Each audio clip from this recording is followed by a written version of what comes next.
திருச்சிற்றம்பலம். தென்னாடுடைய சிவனே போற்றி, எந்நாட்டவர்க்கும் இறைவா போற்றி. ஐயப்ப சிவாசாரியார் அருளிய ஸ்ரீ கந்த புராணம். முருகப்பெருமான் தமிழ் தெய்வம், குறிஞ்சி கிழவோன் என்ற சங்க நூல்களில் குறிப்பிடப்படுபவன். பண்டை காலத்தில் தமிழ் நிலம் ஐவகையாக பகுக்கப்பட்டிருந்தன. மலையும் மலர் சார்ந்த பகுதிகளும் குறிஞ்சி எனப்பட்டது. இந்நிலத்தின் இறைவன் கந்தவேல் நக்கீரனால் இயற்றிய திருமுருகாற்றுப்படையே கந்த பெருமானை பாட்டுடை தலைவனாக கொண்டிருக்கும் முதல் தமிழ் நூல் எனலாம். முருகன் என்றால் அழகன் என்று பொருள். தமிழ் என்றாலும் அழகுதான், அமுதுதான். இது காரணம் பற்றிய முத்தமிழால் வைதாரையும் வாழ வைக்கும் முருகன் என்கிறார் அருணகிரிநாதர். முருகனின் திரு அவதாரம் தொடங்கி அவனது முழு வரலாற்றையும் வடமொழியில் ஸ்காந்த புராணம் விவரிக்கிறது. அதை அடியொட்டி கச்சியப்ப சிவாச்சாரியார் அழகு தமிழில் கந்த புராணத்தை இயற்றிருக்கிறார். கந்த புராணத்தை படிக்கும்போது முருகப்பெருமானின் பெருமைகளை மட்டுமல்லாமல் தமிழ் வளர்த்த அகத்திய முனிவர் பற்றிய செய்திகளையும் தட்ச சம்ஹாரம் முதலிய புராண வரலாற்றையும் நம்மால் தெரிந்து கொள்ள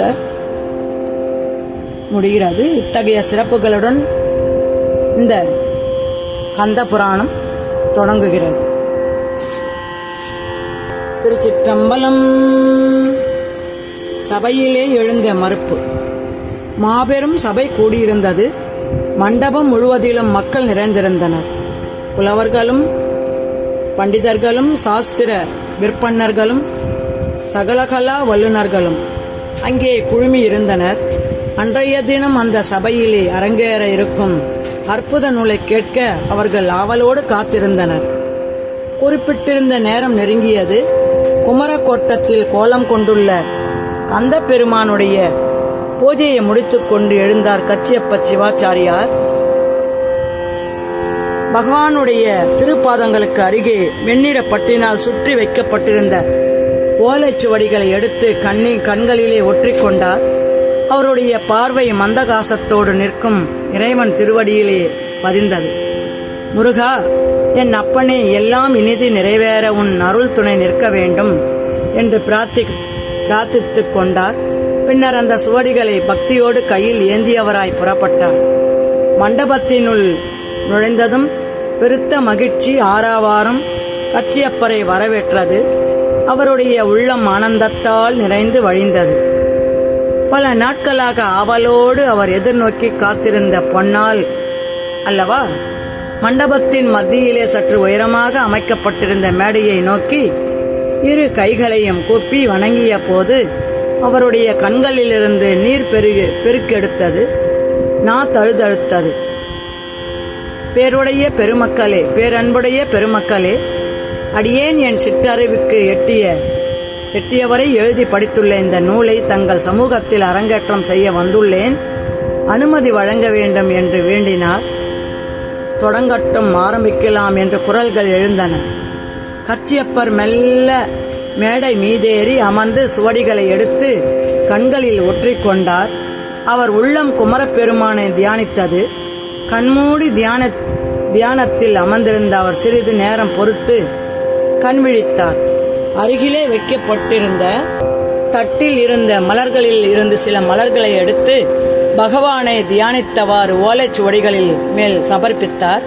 பிறகு அவற்றை எடுத்து மடி மீது வைத்துக்கொண்டு நூலை பிரித்து முதல் சுவடியை கையிலே எடுத்தார்.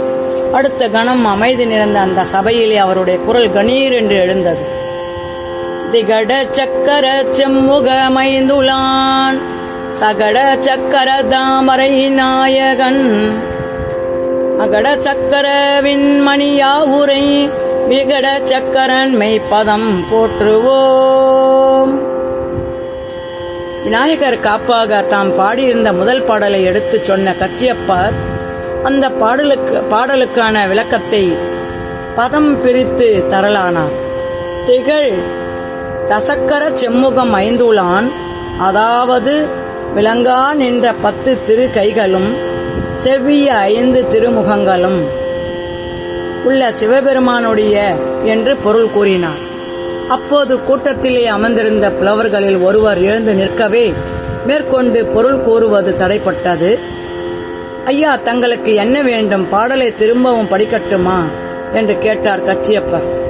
சுவாமி, ஒரு சந்தேகம் நிமித்தம் எழுந்து நிற்கிறேன். அதை தெளிவுபடுத்திய பின்னர் மேலே தொடரலாம் என்று தெரிவித்தார் அவர். உங்களுடைய சந்தேகம் என்னவென்பதை கூறுங்கள் என்றார் கச்சியப்பர். சுவாமி, திகழ் தசம் என்ற வார்த்தைகள் திகடசம் என புணர்வதற்கு விதி தொல்காப்பியம் முதலான இலக்கண நூல்களில் கிடையாதே, பின் எவ்வாறு அப்பதங்களை சேர்த்தீர்கள் என்று கேட்டார் அவர். ஆம், அவர் கேட்பது சரியே. இலக்கண விதிப்படி திகடசம் சரியான சேர்க்கை அல்லவே என்று கூட்டத்திலிருந்து வேறு சிலரும் தெரிவித்தார்கள். ஆம், நீங்கள் கூறுவது சரியே, அதனை நானும் அறிவேன். ஆனால் இந்த முதல் அடியான திகட சக்கர செம்முக மைந்துளான் என்பது நான் பாடியதல்ல. அது முதல் அடி என்னப்பன் கந்த பெருமான் எடுத்து தந்தது அன்றோ? அதனை அப்படியே வைத்து பாடலை நான் பூர்த்தி செய்துள்ளேன் என்றார் கச்சியப்பர். அதை கேட்டு அந்த புலவரும் வேறு சிலரும் சிறுநகை செய்தனர். சுவாமி, ஈசன் திருக்குமரன் தங்களுக்கு எடுத்து தந்திருப்பது உண்மையாயின் அவ்விதமே இருக்கட்டும். அது தங்களுக்கு மட்டுமே தெரிந்த ரகசியமும் ஆகும். அதனை நாங்கள் எவ்வாறு ஏற்பது? தங்களுக்கு தோன்றி குமரப்பெருமான் அடியெடுத்து தந்தது போல் இங்கே எங்களிடையே அவர் தோன்றி இந்த அடி நாம் எடுத்து கொடுத்ததே என கூறட்டும். மகிழ்ச்சியோடு ஏற்றுக்கொள்வோம். அல்லது யாதேனுமோர் இலக்கண நூலில் விதி காட்டுங்கள். இல்லையேல் இந்த நூல் அரங்கேற நாங்கள் அனுமதிக்க மாட்டோம் என்றார் அவர். அந்த புலவர் கூறியது சரியே என வேறு சிலரும் ஆமோதித்தனர். கச்சியப்பர் என்ன செய்வார்? எவ்வளவு ஆனந்தத்தோடு அவர் சுவடியை எடுத்து முதற் பாடலை படித்தார். முதல் வார்த்தைக்கே ஆட்சேபமா? இவ்வாறு தடைப்படும் என்று அவர் நினைத்து கூட பார்க்கவில்லை. அவர் உள்ளம் தவித்தது. இறைவன் எடுத்து தந்த அடிக்கு அவர் எவ்வாறு ஆதாரம் காட்டுவார்? இது என்ன சோதனையோ? அவருடைய கண்களில் நீர் திரையிட்டது. எதிர்பாராது எழுந்துள்ள இந்த இக்கட்டான நிலையை எவ்வாறு சமாளிப்பது என்பது தெரியாமல் தடுமாறினார். உடல் பதற, நெஞ்சம் துடிக்க ஓலை சுவடிகளை மேடையிலே வைத்துவிட்டு எழுந்து நின்று கைகுப்பி மக்களை வணங்கினார். பெரியோர்களே, சபை இத்துடன் இன்று கலைந்து நாளை மீண்டும் கூட்டப்படும். அவ்வமயம் தங்களுடைய சந்தேகத்தை போக்க இரண்டினில் ஒன்று செய்யப்படும். தடுமாறி கூறி முடித்தார் கச்சியப்பர். கச்சியப்பருடைய வார்த்தைகளை ஏற்று சபை கலைந்தது. எல்லோரும் எழுந்து சென்றனர். அவர்கள் போவதையே வெறிக்க பார்த்தவாறு நின்று கொண்டிருந்த கச்சியப்பர் கன்னங்களின் வழியே நீர்த்துளிகள் உருண்டு சென்ற வண்ணம் இருந்தன. மண்டபத்தில் இருந்த கடைசி மனிதன் வெளியேறிய பின்னரே அவர் தம் உணர்வை அடைந்தார். ஓலைச்சுவடிகளை எடுத்து பட்டிலே வைத்து சுற்றி கைகளில் எடுத்துக்கொண்டு குமரக்கோட்டத்தை நோக்கி புறப்பட்டார். வரும்போது இருந்த உற்சாகம் இப்போது அவருடைய நடையில் காணப்படவில்லை. நடை மிகவும் தளர்ந்து போயிருந்தது. மரன் காலத்தியப்ப சிவாச்சாரியார் ஆதிசைவ வேதியர் குலத்திலே வந்தவர். சாத்திரங்களில் சிறந்த பண்டித்தியம் உடையவர். முக்தி தரும் நகரங்கள் 7 ஒன்றாக விளங்கும் காஞ்சிபுரத்தில் குமரக்கோட்டத்தில் திருக்கோலம் கொண்டுள்ள அப்பெருமானை நாள்தோறும் பக்தியோடும் நியமத்தோடும் பூஜித்து வந்தார். வாழ்க்கையில் எல்லாவித சௌகரியங்களையும் பெற்றிருந்த காலத்தி அப்பருக்கு ஒரு குறை மட்டும் இருந்து வந்தது. திருமணமாகி வெகு காலமாகியும் வம்சம் விளங்க குழந்தை பிறக்கவில்லையே என்ற ஏக்கம் அவரை வாட்டியது. தாம் பக்தியுடன் ஆராதித்து வரும் குமரன் கைவிட மாட்டான் என்ற நம்பிக்கை அவருக்கு இருந்தது. குமரா, குழந்தை பாக்கியம் அருள மாட்டாயா என்று தினமும் இறைஞ்சி வந்தார். காலத்தி அப்பருடைய நம்பிக்கையையும் பிரார்த்தனையையும் வீண் போகவில்லை. அவர் மனைவி கருவுற்று ஆண் குழந்தைக்கு தாயானாள். காலத்தி அப்பர் அளவற்ற ஆனந்தம் கொண்டு குமரனை கொண்டாடினார். அவனுடைய அனுகிரகத்தாலேயே தமக்கு பிள்ளை குழந்தை பிறந்தது என்று மகிழ்ச்சி கடலிலே நீந்தினார். குமாரன் கச்சியப்பன் பாலகனாக இருக்கையிலே சூட்டிக்கையுடன் காணப்பட்டான். எதிர்காலத்திலே சிறந்து விளங்கப் போகிறான் என்பதை அறிவிப்பதே போல் அவன் அறிவு, அன்பு, அடக்கம் முதலிய நற்குணங்களுடன் வளர்ந்து வந்தான். தமிழ், சமஸ்கிருதம் ஆகிய இரு மொழிகளிலும் நல்ல தேர்ச்சி பெற்று விளங்கினான். வடமொழியிலும் தமிழிலும் உள்ள பல நூல்களையும் கருத்துடன் படித்தான்.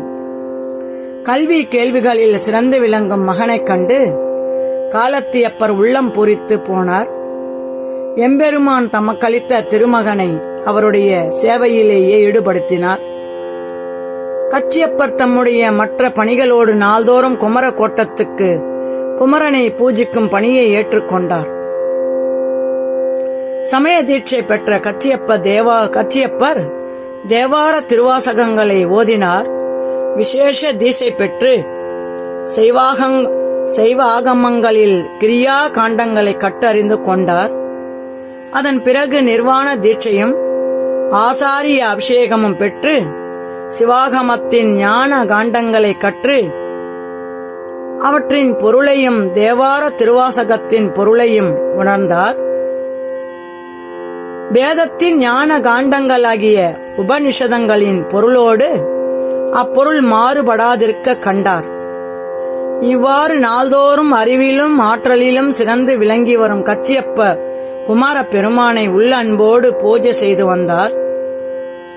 ஒரு நாள் கச்சியப்பருடைய சொப்பனத்தில் முருகப்பெருமான் தோன்றி, அப்பனே, ஸ்காந்த புராணத்தின் 6 சம்ஹிதைகள் சங்கர சம்ஹிதையின் முதற் காண்டமாகிய சிவரகசிய காண்டத்தில் விவரிக்கப்பட்டுள்ள நம்முடைய சரித்திரத்தை கந்த புராணமாக தமிழிலே பெருங்காப்பியமாக பாடு என்று கட்டளையிட்டார்.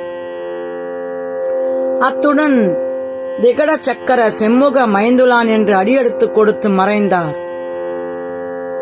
கண் விழித்த கச்சியப்பருக்கு மேனி சிலிர்த்தது, நெஞ்சம் நிக்குறுகியது. தம்மிடம் கந்தனுக்கு உள்ள கருணையை நினைத்து உள்ளம் விதிர்விதித்தார். அவருடைய கண்கள் ஆனந்த பாஷ்பத்தை பெருக்கின. முருகா, அடியனிடம் உனக்குள்ள கருணைதான் என்ன? நாயனும் கடையனாகிய என்னை கொண்டு உன் புகழ் பாட பணித்த உன் கருணையை எவ்வாறு இயம்புவது என்று மனம் உருகி பிரார்த்தித்தார். பகவானுடைய கட்டளையை அப்போதே சிறைமேற்கொண்டார். ஐயனே, அடியனை மாபெரும் பணியில் ஈடுபடுத்திய நீதான் அப்பணியையும் இனிது பூர்த்தி செய்து கொடுக்க வேண்டும் என்றார் நெஞ்சம் தழுதழுக்க. அன்றைய தினம் வழக்கமான பூஜைகள் முடிந்ததும் கச்சியப்பர் கந்தன் திருவடிகளிலே தலை தாழ்த்தி வணங்கி அங்கேயே அமர்ந்து புராணம் பாடத் தொடங்கினார். எம் பெருமான் எடுத்துக் கொடுத்த அடியையே முதல் அடியாக கொண்டு விநாயகர் காப்பை பாடினார். அடுத்து செந்தமிழ் மனங்கமழும் பாடல்கள் உருவாயின. நடுநடுவே கச்சியப்பருக்கு தாம் இயற்றுள்ள பாடல்கள் பிழை ஏதுமின்றி இருக்கின்றனவா என்ற சந்தேகம் வந்துவிடும். ஓலை சுவடிகளிலே எழுதிய பாடல்களை திரும்ப திரும்ப படித்து பார்ப்பார். அதைவிட இன்னும் மேலானதாக இயற்ற முடியாது என திருப்தி ஏற்பட்டதும் மேலே தொடருவார். அவருடைய உள்ளத்துக்கு திருப்தி ஏற்பட்டுவிட்டால் போதுமா? மற்றவர்களும் அதனை ஏற்க வேண்டாமா? யாரிடம் காட்டுவது? தமக்கு கட்டளையிட்ட அந்த முருகனை தவிர வேறு யாரும் அவருக்கு தோன்றவில்லை. 100 பாடல்கள் எழுதியதும் அவற்றை ஒழுங்கு செய்து நூலினால் கட்டி குமரனுடைய பாதங்களில் சமர்ப்பித்து விடுவார்.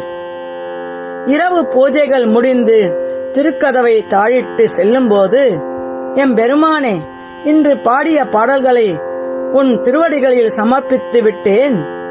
நாளை மேற்கொண்டு பாட அருள் புரிய வேண்டும் என்று பிரார்த்தித்துக் கொண்டு வீடு திரும்புவார். மறுநாள் காலையில் கதவு திறந்ததும் சுவடியை எடுத்து பார்த்தால் அங்கங்கே ஓரிரு இடங்களில் வார்த்தைகள் திருத்தப்பட்டிருக்குமாம். ஆஹா, குமரப்பெருமான் அவருடைய பாடல்களை அங்கீகரித்து விட்டான். கச்சியப்பருக்கு தேகம் நிலை கொள்ளாது தவித்ததும் ஓலை சுவடிகளை எடுத்து கண்களில் ஒற்றிக்கொண்டார். தலைமீது வைத்துக்கொண்டு ஆனந்த கூத்தாடினார். எவரும் கிட்டாத பாக்கியம் இவருக்கு கிட்டிருக்கின்றதோ? கந்தன் அவரை கொண்டு தன் புராணத்தை பாடச் செய்து அவற்றை சரிபார்த்தும் அங்கீகாரம் செய்கின்றான். அவரிடம் பெருமானுக்குள்ள அன்புதான் எத்தகையது! நாட்கள் செல்ல செல்ல புராணம் உருவாகி வந்தது. நாள்தோறும் கச்சியப்பர் வைத்து செல்லும் சுவடிகளை கந்த பெருமான் சரிபார்த்து வந்தார். இவ்வாறாக 10,345 செயல்களுடன் புராணம் முடிந்தது. கச்சியப்பர் பெருமகிழ்ச்சி அடைந்தார். தாம் பாடி இறைவன் அங்கீகரித்த நூலை அறிஞர்களும் ஏற்க வேண்டும் என விரும்பினார் அவர். ஆகவே அறிஞர்களும் பண்டிதர்களும் நிறைந்த மாபெரும் சமையிலே அதை அரங்கேற்ற எண்ணம் கொண்டார். சுபதினமும் சுப முகூர்த்தமும் நிச்சயிக்கப்பட்டு குமரக்கோட்டத்தில் அந்த நேரத்தில் வந்து கூடுமாறு எல்லோரும் அழைப்புகள் விடுத்தார். கச்சியப்பருடைய புலமையை நன்கு அறிந்த அவர்கள் அந்த அழைப்பை மிக்க சந்தோஷத்துடன் ஏற்றுக்கொண்டனர்.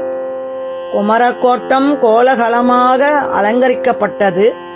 பந்தல்கள் போடப்பட்டு தோரணங்களும் வண்ண கொடிகளும் அலங்காரமாக கட்டப்பட்டன. மக்கள் இறைவன் திருக்கதையை கேட்டு ஆனந்திக்க திரளாக வந்து கூடினர். தாம் பூஜிக்கும் பெருமான் தமக்கிட்ட பெரும்பணி பூர்த்தியாகும் கட்டம் வந்து விட்டது என்று எண்ணி எண்ணி கச்சியப்பர் உள்ளம் பூரித்து வந்தார். ஆனால் யாருமே எதிர்பாராத ஒரு தடங்கல் நேர்ந்துவிட்டது. புராணம் அங்கே அரங்கேற்றப்பட வேண்டுமானால் அவர் இலக்கண விதியை எந்த நூலிலிருந்தாவது எடுத்து காட்ட வேண்டும். அவ்விதம் இல்லாவிடில் அவருக்கு அடியெடுத்துக் கொடுத்த குமரனே சபையோர் முன்பு வந்து நான் தான் அவ்விதம் அடியெடுத்துக் கொடுத்தேன் என்று தெரிவிக்க வேண்டும். என்ன செய்வார் கச்சியப்பர்? மாபெரும் சபையின் முன்பு நிலைமையை சமாளிக்க ஒரு விதமாக 2இல் 1 நாளை நிகழும் என கூறிவிட்டார். அந்த சபையிலே அந்த அதிசயம் நிகழக்கூடியதா என்ன? கச்சியப்பருக்கு நிலை கொள்ளவில்லை, தடுமாறினார். எதிலும் மனம் செல்லாது தவிர்த்தார். உணவருந்த கூட மனம் விரும்பவில்லை. அன்று முழுவதிலும் அவர் ஏதும் உட்கொள்ளவில்லை. இரவு பூசைகள் முடிந்ததும் வீட்டுக்கு செல்ல கூட அவருக்கு மனமில்லை. கதவை உட்புறம் தாளிட்டு கொண்டு கந்தன் திருவடிகளிலேயே படுத்துவிட்டார். முருகா, நாளை சபையோர் முன்னிலையில் நான் என்ன பதில் சொல்வது? உன்னுடைய திருப்தியை பெற்ற இந்த நூல் சபையோரால் அங்கீகரிக்கப்படாது ஒதுக்கப்பட்டு விடுவதை நீ அனுமதிப்பாயா? 2இல் 1 நாளை நிகழும் என்று சமாதானம் சொல்லியிருக்கிறேன். என்ன செய்ய போகிறாய்? நாளை பொழுது எனக்கு விடியாது போய்விடட்டுமே. உன் பாதார விந்தங்களில் கிடத்தியுள்ள என் உயிரை நீ எடுத்துக்கொண்டு விடு என்றெல்லாம் பிதற்றிக் கொண்டிருந்தார் கச்சியப்பர். அங்கீகரிக்கப்படாதது பெரிய கவலை. எவ்வளவு நேரம் அவ்வாறு பிதற்றிக் கொண்டிருந்தோம் என்பது அவருக்கே தெரியவில்லை. நித்திரை அவர் கண்களை மூடச் செய்தது. ஆழ்ந்த உறக்கத்தில் அவர் இருக்கும்போது அவருடைய கனவிலே முருகன் தோன்றினார்.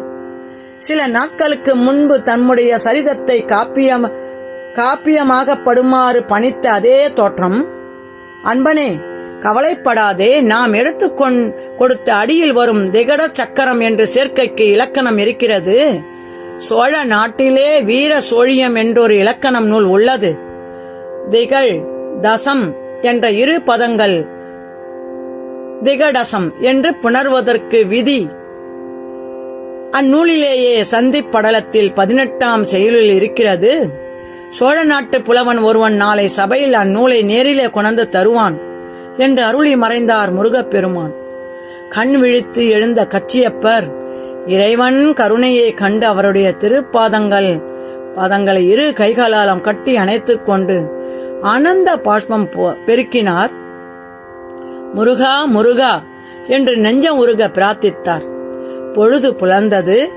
கச்சியப்பர் உள்ளம் ஆனந்தத்தால் நிறைந்தது. வழிய முருகனுக்காக வழிபாடுகளை முடித்தார். சபை கூடுவதற்காக குறிப்பிட்டிருந்த நேரத்தில் மண்டபத்தை அடைந்தார். அன்று மண்டபத்தில் மேலும் ஜனத்திரள் நிரம்பி வழிந்தது. முதல் நாள் புலவர் எழுப்பிய சந்தேகத்தை இறைவனே தீர்த்து வைப்பான் என்று அவர் சொல்லியிருந்ததால் அந்த அதிசய காட்சியை காண மக்கள் திரண்டு கொண்டிருந்தனர். அன்றைக்கு முதல் நாள் போலவே புலவர்களும் பண்டிதர்களும் கச்சியப்பரை மகிழ்ச்சி ஆரவாரம் செய்து வரவேற்றனர். கச்சியப்பர் பீடத்தை அடைந்து திரண்டிருக்கும் ஜன சமூகத்தை வணங்கிவிட்டு ஆசனத்தில் அமர்ந்தார். அவ்வமையும் வாயிலே சிறிது பரபரப்பு ஏற்பட்டது. என்ன என்ன என்று கேட்டபடியே எல்லோரும் வாயில் புறம் நோக்கினார். யாரோ ஒரு மனிதர், கச்சியப்பர் எங்கிருக்கிறார், அவரை நான் பார்த்தாக வேண்டும் என்று வாயிலில் இருந்தவர்களிடம் வினவிக் கொண்டிருந்தார். கூட்டத்தில் இருந்த சில மற்றவர்களை ஒதுங்கச் செய்து வந்த மனிதனை கச்சியப்பரிடம் அழைத்து வந்தார். பூஜ்யரே, அடியேன் சோழ நாட்டு புலவர்களில் ஒருவன், தங்களை சந்திக்க வேண்டும் என ஓடோடி வந்தேன். இதோ தங்களுக்கு வேண்டிய நூல் பெற்றுக் கொள்ளுங்கள் என்று அவன் கச்சியப்பரை வணங்கி அவரிடம் ஒரு புத்தகத்தை நீட்டினான். முதல் நாள் சந்தேகத்தை எழுப்பிய புலவன் அங்கேதான் நின்று கொண்டிருந்தான்.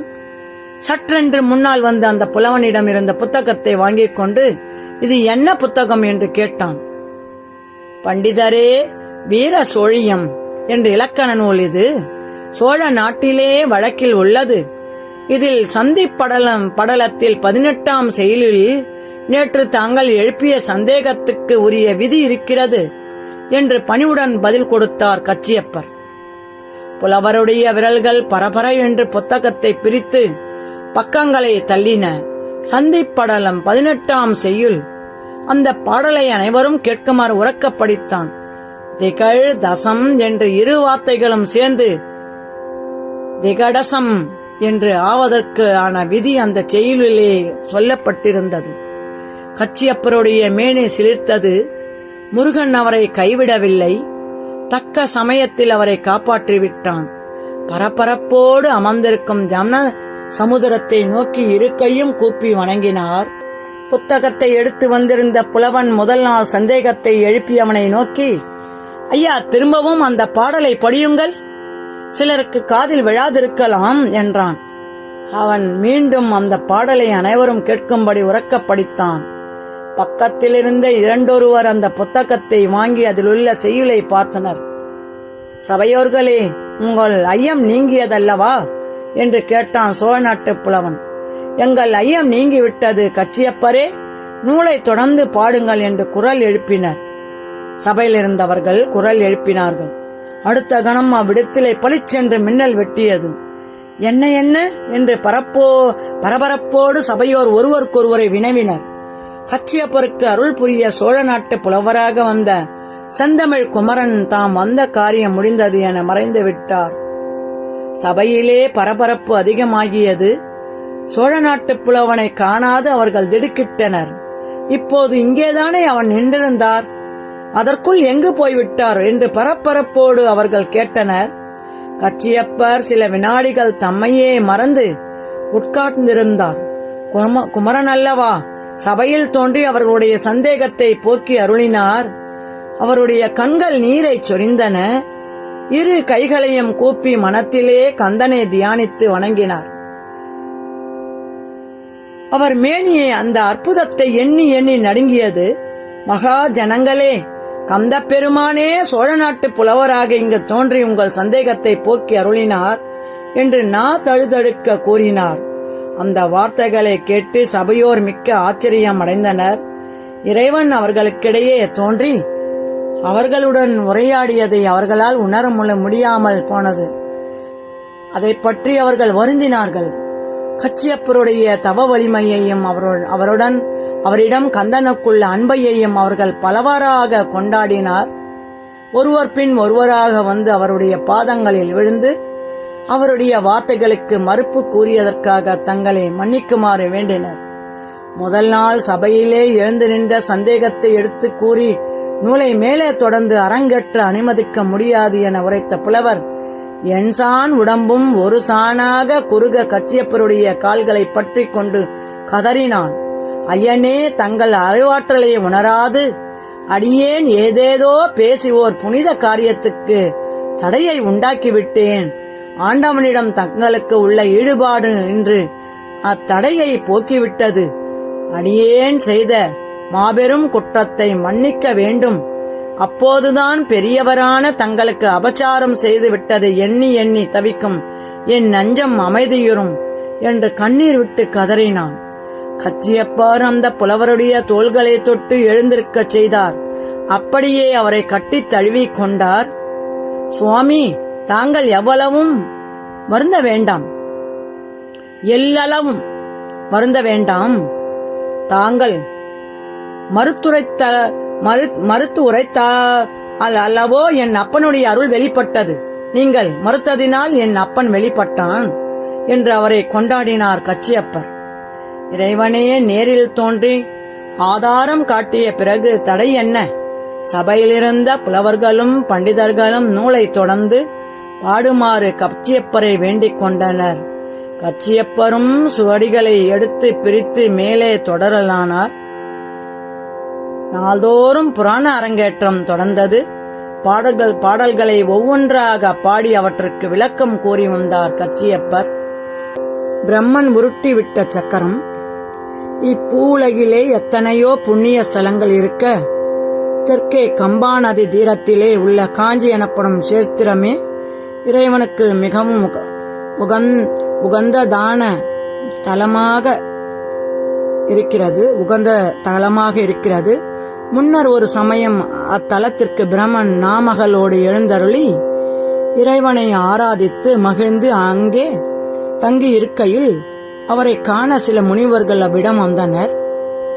பிரம்மனை தரிசித்து அவரை நமஸ்கரித்த முனிவர்கள் கரங்களை கூப்பியவாறு, பிரம்மனே, இக்காலம் வரை நாங்கள் இல்லறத்தில் இருந்து அத்துறையில் வழுவாது இல்லற தர்மத்தை அனுஷ்டித்து வந்துள்ளோம். இனி துறவரம் பூண்டு எம் பெருமானை குறித்து தவம் செய்ய எங்கள் உள்ளம் விழைகின்றது. எங்கள் எண்ணம் ஈடேற எவ்வித இடையூறும் இல்லாது இறைவனை குறித்து தவம் செய்ய உகந்த இடம் எது என்று பிரார்த்தித்தனர்.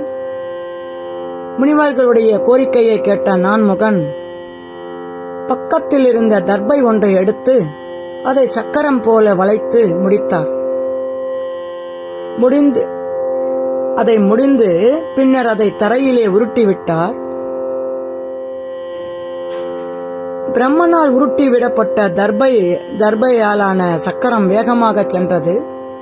முனிவர்களே, இதோ செல்லும் இந்த சக்கரத்தை தொடர்ந்து செல்லுங்கள். அது எங்கு போய் விழுகிறதோ அந்த இடமே உங்கள் தவத்துக்கு உகந்த இடமாகும் என்றார். முனிவர்கள் நான்முகனை வணங்கி விடைபெற்று வேகமாக உருண்டு செல்லும் சக்கரத்தை தொடர்ந்து சென்றனர். அது வேகமாக பல இடங்களை கடந்து சென்று இமாலய சாரலை அடைந்தது. அங்கே அடர்ந்த மரங்களுடைய காட்டு பிரதேசம் ஒன்றில் போய் அது விழுந்தது. அந்த இடத்தையே தவத்துக்கு உரிய இடமாக முனிவர்கள் கொண்டனர்.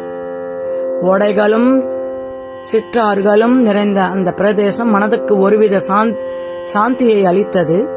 நெய்மி என்றால் சக்கரம் என்று பொருள். தர்பையிலான சக்கரம் உருண்டு வந்த விழுந்த இடமாதலால் அது நெய்மிசாரண்யம் என்று பெயரை பெற்றது. அந்த வனத்திலே ஆசிரமங்களை அமைத்துக் கொண்டு முனிவர்கள் இறைவனை குறித்து தவம் ஏற்றி வந்தனர். ஒரு சமயம் அவர்கள் சிறந்த யாகம் ஒன்றை நடத்த விரும்பினர். அந்த யாகத்தை காண விருப்பம் கொண்டு நாலா பக்கங்களில் இருந்தும் முனிவர்கள் நெய்மிசாரண்ய வனத்துக்கு வந்தனர்.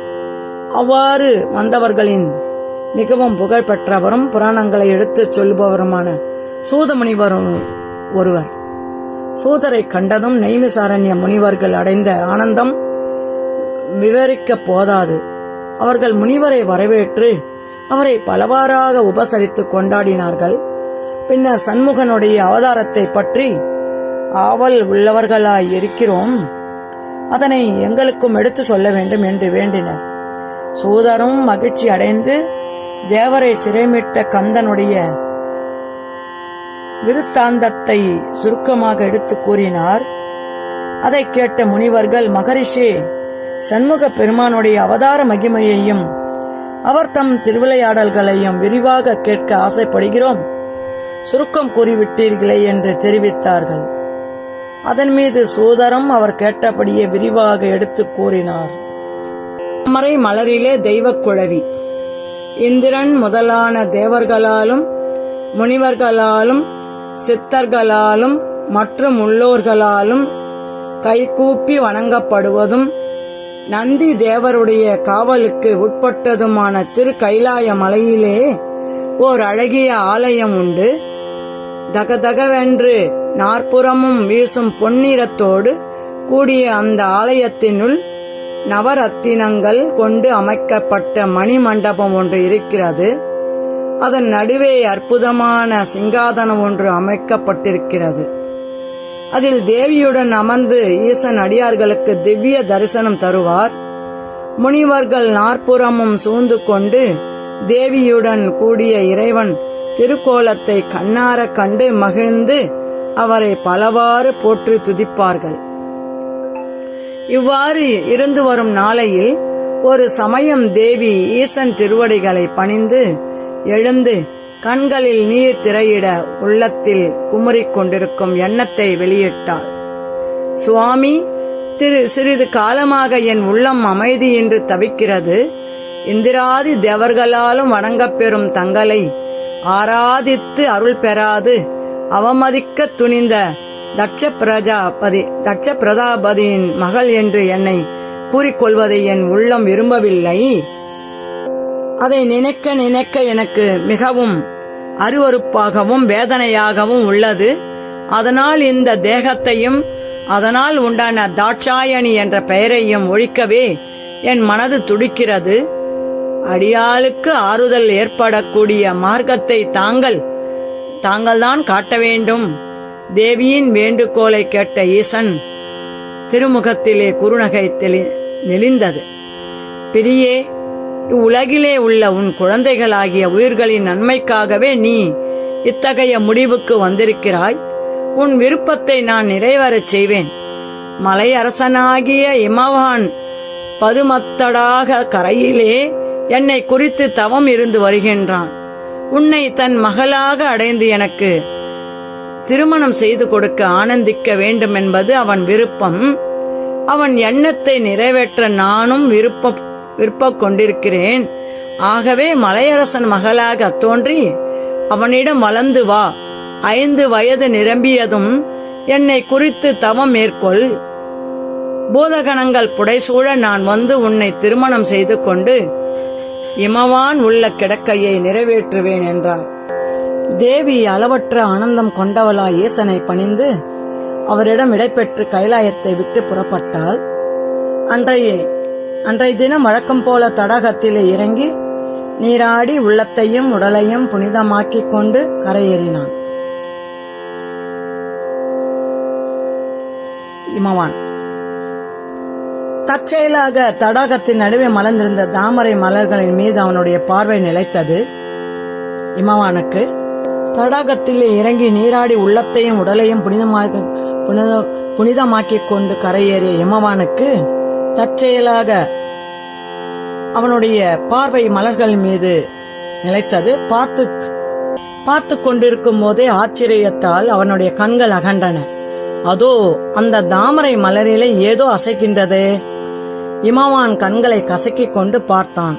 தான் பார்ப்பது கனவு அல்ல என்பதை அவன் உணர்ந்த போது அவனுடைய மேனி சிலிர்த்தது. பரபரப்போடு தடாகத்திலே இறங்கி அதன் மத்தியிலே மலர்ந்திருக்கும் தாமரை மலர்களை நோக்கிச் சென்றான். 4 பக்கங்களிலும் தாமரை மலர்கள் மலர்ந்து அணைத்துக் கொண்டிருக்க நடுவே உயர்ந்த மலர் ஒன்றிலே கண்ணம் குழிய சிரித்தபடி பெண் குழந்தை ஒன்று படுத்திருந்தது. அதனுடைய பார்வை இமவான் மீது நிலைத்து அவனை வா என்று அழைப்பது போல இருந்தது. மலரை நெருங்கிய இமவான் அவன் அதன் நடுவே படுத்திருந்த குழந்தையை 2 கைகளாலும் வாரி எடுத்து கண்களில் ஒற்றிக் கொண்டான். அவன் உள்ளம் ஆனந்தத்தால் நிறைந்து வழிந்தது. 2 கைகளிலும் குழந்தையை ஏந்தியவாறு அதை பார்த்தான்.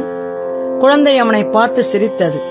அப்படியே மார்புடன் சேர்த்து அணைத்துக் கொண்டு அதன் கன்னங்களில் முத்து மழை பொழிந்தான். இத்தனை காலமாக அவன் ஈசனை ஆராதித்தது வீண் போகவில்லை. குலமிலங்க ஓர் குழந்தையை அளித்து விட்டார் இறைவன். அவன் விருப்பப்படியே தேவியை திருமகளாக வந்து அவதரித்து விட்டாள் போலும் குழந்தையை மார்பிலே அணைத்தபடி அரண்மனைக்கு விரைந்தாள். நாயகன் வருகையை அறிந்த மேனை ஓடோடி வந்து அவனை வரவேற்றாள். பிரியே, நாம் வணங்கும் ஈசன் நம் மீது கருணை பொழிந்து விட்டார். உன் நெடுநாள் குறை இன்றோடு நீங்கிவிட்டது. குலம் தழைக்க ஓர் குழந்தையை நமக்கு அளித்து விட்டார். குழந்தையை பெற்றுக்கொள் என்று கூறி குழந்தையை அவர் கரத்திலே தந்தான் இமவான்.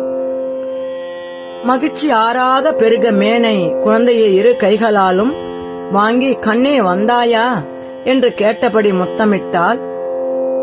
அவள் ஸ்தனங்களில் பால் சுரந்தது. குலம் தழைக்க கோதை வந்து விட்டாள் என்ற சந்தோஷத்துடன் கூறியபடி குழந்தையுடன் அந்த புறத்துக்கு ஓடினாள். எங்கும் மகிழ்ச்சி நிறைந்தது. இமவானுடைய பாக்கியத்தை அறிந்து அனைவரும் அவனை கொண்டாடினார்கள். ஒவ்வொருவராக அரண்மனைக்கு வந்து குழந்தையை கண்டு சந்தோஷமடைந்தனர். முனிவர்கள் வந்து ஆசி கூறி சென்றனர். தேவர்கள் வந்து தேவியின் திருக்கோலத்தை தரிசித்து சென்றனர். திருக்குமரி பர்வதராஜனுடைய புத்திரியான அக்குழந்தைக்கு பார்வதி என பெயரிட்டு கண்ணும் கருத்துமாக வளர்த்து வந்தனர். நாளொரு மேனியும் பொழுதொரு வண்ணமுமாக குழந்தை அரண்மனையில் வளர்ந்து வந்தாள். அவளுடைய ஒவ்வொரு செய்கையையும் கண்டு இமவானும் மேனையும் எல்லையற்ற சந்தோஷத்தை அடைந்தனர். குழந்தை பார்வதிக்கு 5 வயதாயிற்று. ஒரு நாள் அவள் தந்தை தனித்திருக்கையில் அவரை தேடி வந்தாள். புத்திரியை கண்டதும் அளவற்ற ஆனந்தத்தோடு அவளை இரு கைகளாலும் தூக்கி அணைத்து உச்சி முகர்ந்து மடி மீது வைத்துக் கொண்டான் இமவான். அப்பா என்று அன்பொழுக அழைத்தாள் குழந்தை. என்ன வேண்டும் செல்லமே, சொல்லு என்று இமவான் என்றான். அப்பா, சகல ஜீவராசிகளுக்கும் ஆதாரமாக விளங்கும் அந்த பரம்பொருளை அடைய என் உள்ளம் விளைகிறது. நீங்கள் அடிக்கடி குறிப்பிடும் அந்த ஈசனை மணக்க அவரை குறித்து நான் தவம் இயற்ற விரும்புகிறேன். அனுமதி தர வேண்டும் என்றாள் பார்வதி. இமவான் திடுக்கிட்டான். 5 வயது நிரம்பிய குழந்தை பேசும் பேச்சா அது?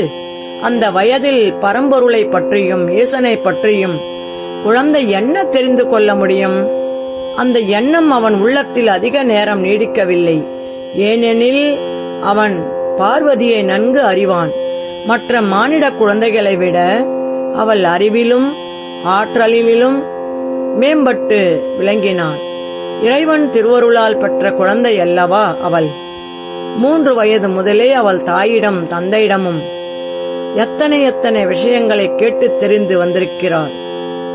என்னப்பா, நான் கேட்டது உங்கள் காதில் விழுந்ததா என்று மறுபடியும் கேட்டாள் பார்வதி.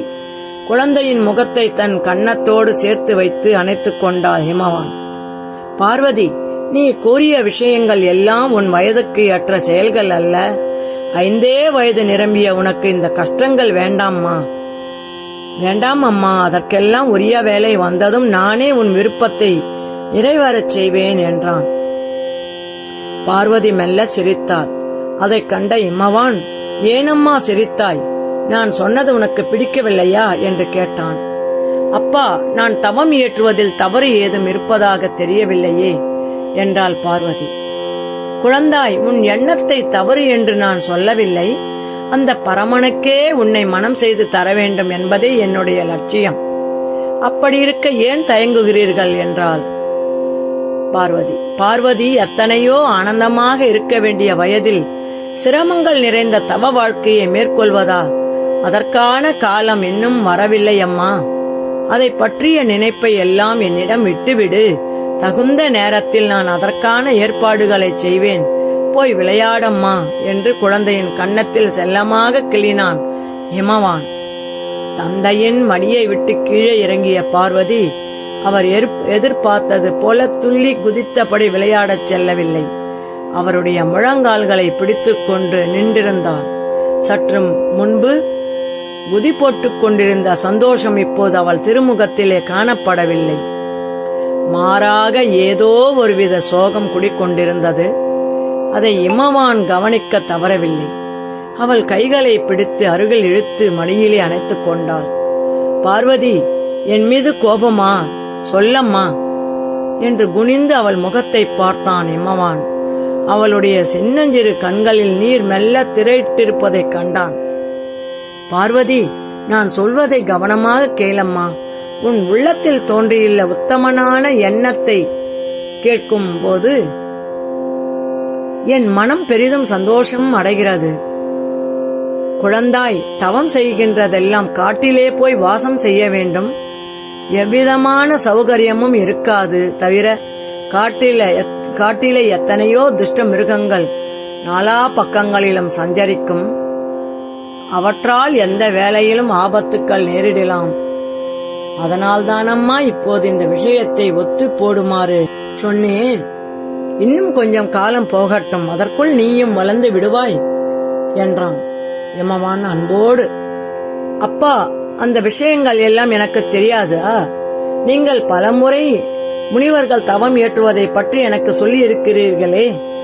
அப்பா, நான் மறுபடியும் உங்களை பணிவோடு கேட்டுக்கொள்கிறேன்.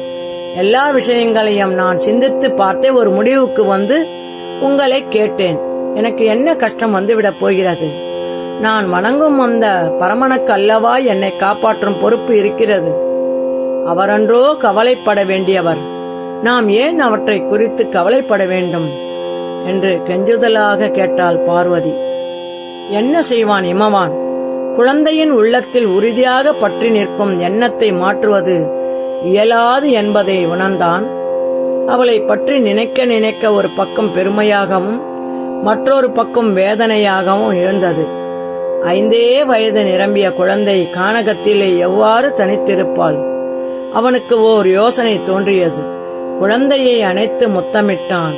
மனதை திடப்படுத்திக் கொண்டு குழந்தையின் பக்கம் திரும்பி, பார்வதி, இதோ பார், உன் விருப்பப்படியே செய்கிறேன். உனக்கு சந்தோஷம்தானே? எங்கே சிரி, பார்க்கலாம் என்றான்.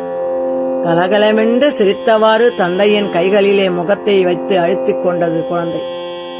என் கண்ணே, நான் சரி என்று சொல்லிவிட்டேன். உன் அம்மா சம்மதிக்க வேண்டுமே என்று கேட்டான் இமவான். நீ சரின்னு சொல்லிவிட்டால் போதும், அம்மாவும் சம்மதித்து விடுவாள் என்று சொல்லிக்கொண்டே குதித்தவாறு தாயிடம் ஓடினாள் பார்வதி. தந்தைக்கும் மகளுக்கும் நடந்த விவாதத்தை மேனை அறிவாள். எதேச்சையாக அங்கு வந்த போது அவர்கள் பேசிக் கொண்டிருப்பதை அவள் கேட்க நேர்ந்தது. பார்வதியின் பிடிவாதத்தை மாற்றுவது முடியாது என்பதை அவளும் அறிவாள். ஆகவே பார்வதி குதித்துக் கொண்டே ஓடி வந்து தந்தை எனக்கு அனுமதி கொடுத்து விட்டதை கூறிய போது கண்களில் நீர் தழும்ப அவள் குழந்தையை அணைத்துக் கொண்டாள். துக்கம் அவள் தொண்டையை அடைத்தது. அம்மா, எனக்காக நீ துக்கப்படுகிறாயா என்று கேட்டாள் பார்வதி. இல்லை கண்ணே, சந்தோஷப்படுகிறேன் என்று கண்களை துடைத்துக் கொண்டாள் மேனை. அம்மா, பரமனை குறித்து தவம் செய்ய வேண்டும் என்ற எண்ணமே அவருடைய அருளால்தானே எனக்கு உண்டாயிற்று. ஆகவே அதில் உள்ள சிரமங்களை பற்றி நாம் ஏன் கவலைப்பட வேண்டும் என்று தாயின் கழுத்தை கட்டிக்கொண்டு அவள் கன்னத்தில் செல்லமாக முத்தமிட்டாள் பார்வதி. மேனை குழந்தையை அணைத்தபடி தன்னையே மறந்து நின்றாள். கண்களிலிருந்து நீர் பெருக்கெடுத்து கண்ணம் வழியாக வழிந்தோடியது. இமவான் விரைவிலேயே ஏற்பாடுகளை தொடங்கினான். இமாலய சாரலில் தாமரை தடாகத்தின் அருகே பார்வதிக்கு என சிறிய குடில் அமைக்கப்பட்டது. அதனுள் எல்லாவித சௌகரியங்களும் அமைக்கப்பட்டன. அலங்கார பொருள்களோ சுகபோக பொருள்களோ அதனுள் இல்லை. பார்வதியின் துணைக்காகவும் அவளுக்கு பணிவிடைகள் செய்வதற்காகவும் 4-5 பணிப்பெண்களும் அங்கே தங்குவதற்கு ஏற்பாடுகள் செய்யப்பட்டன. ஒரு நல்ல நாளில் பார்வதி இறைவனை மனத்தில் தியானித்து அருள் கோரியவளாக தாய் தந்தையிடம் விடை பெற்று புறப்பட்டாள்.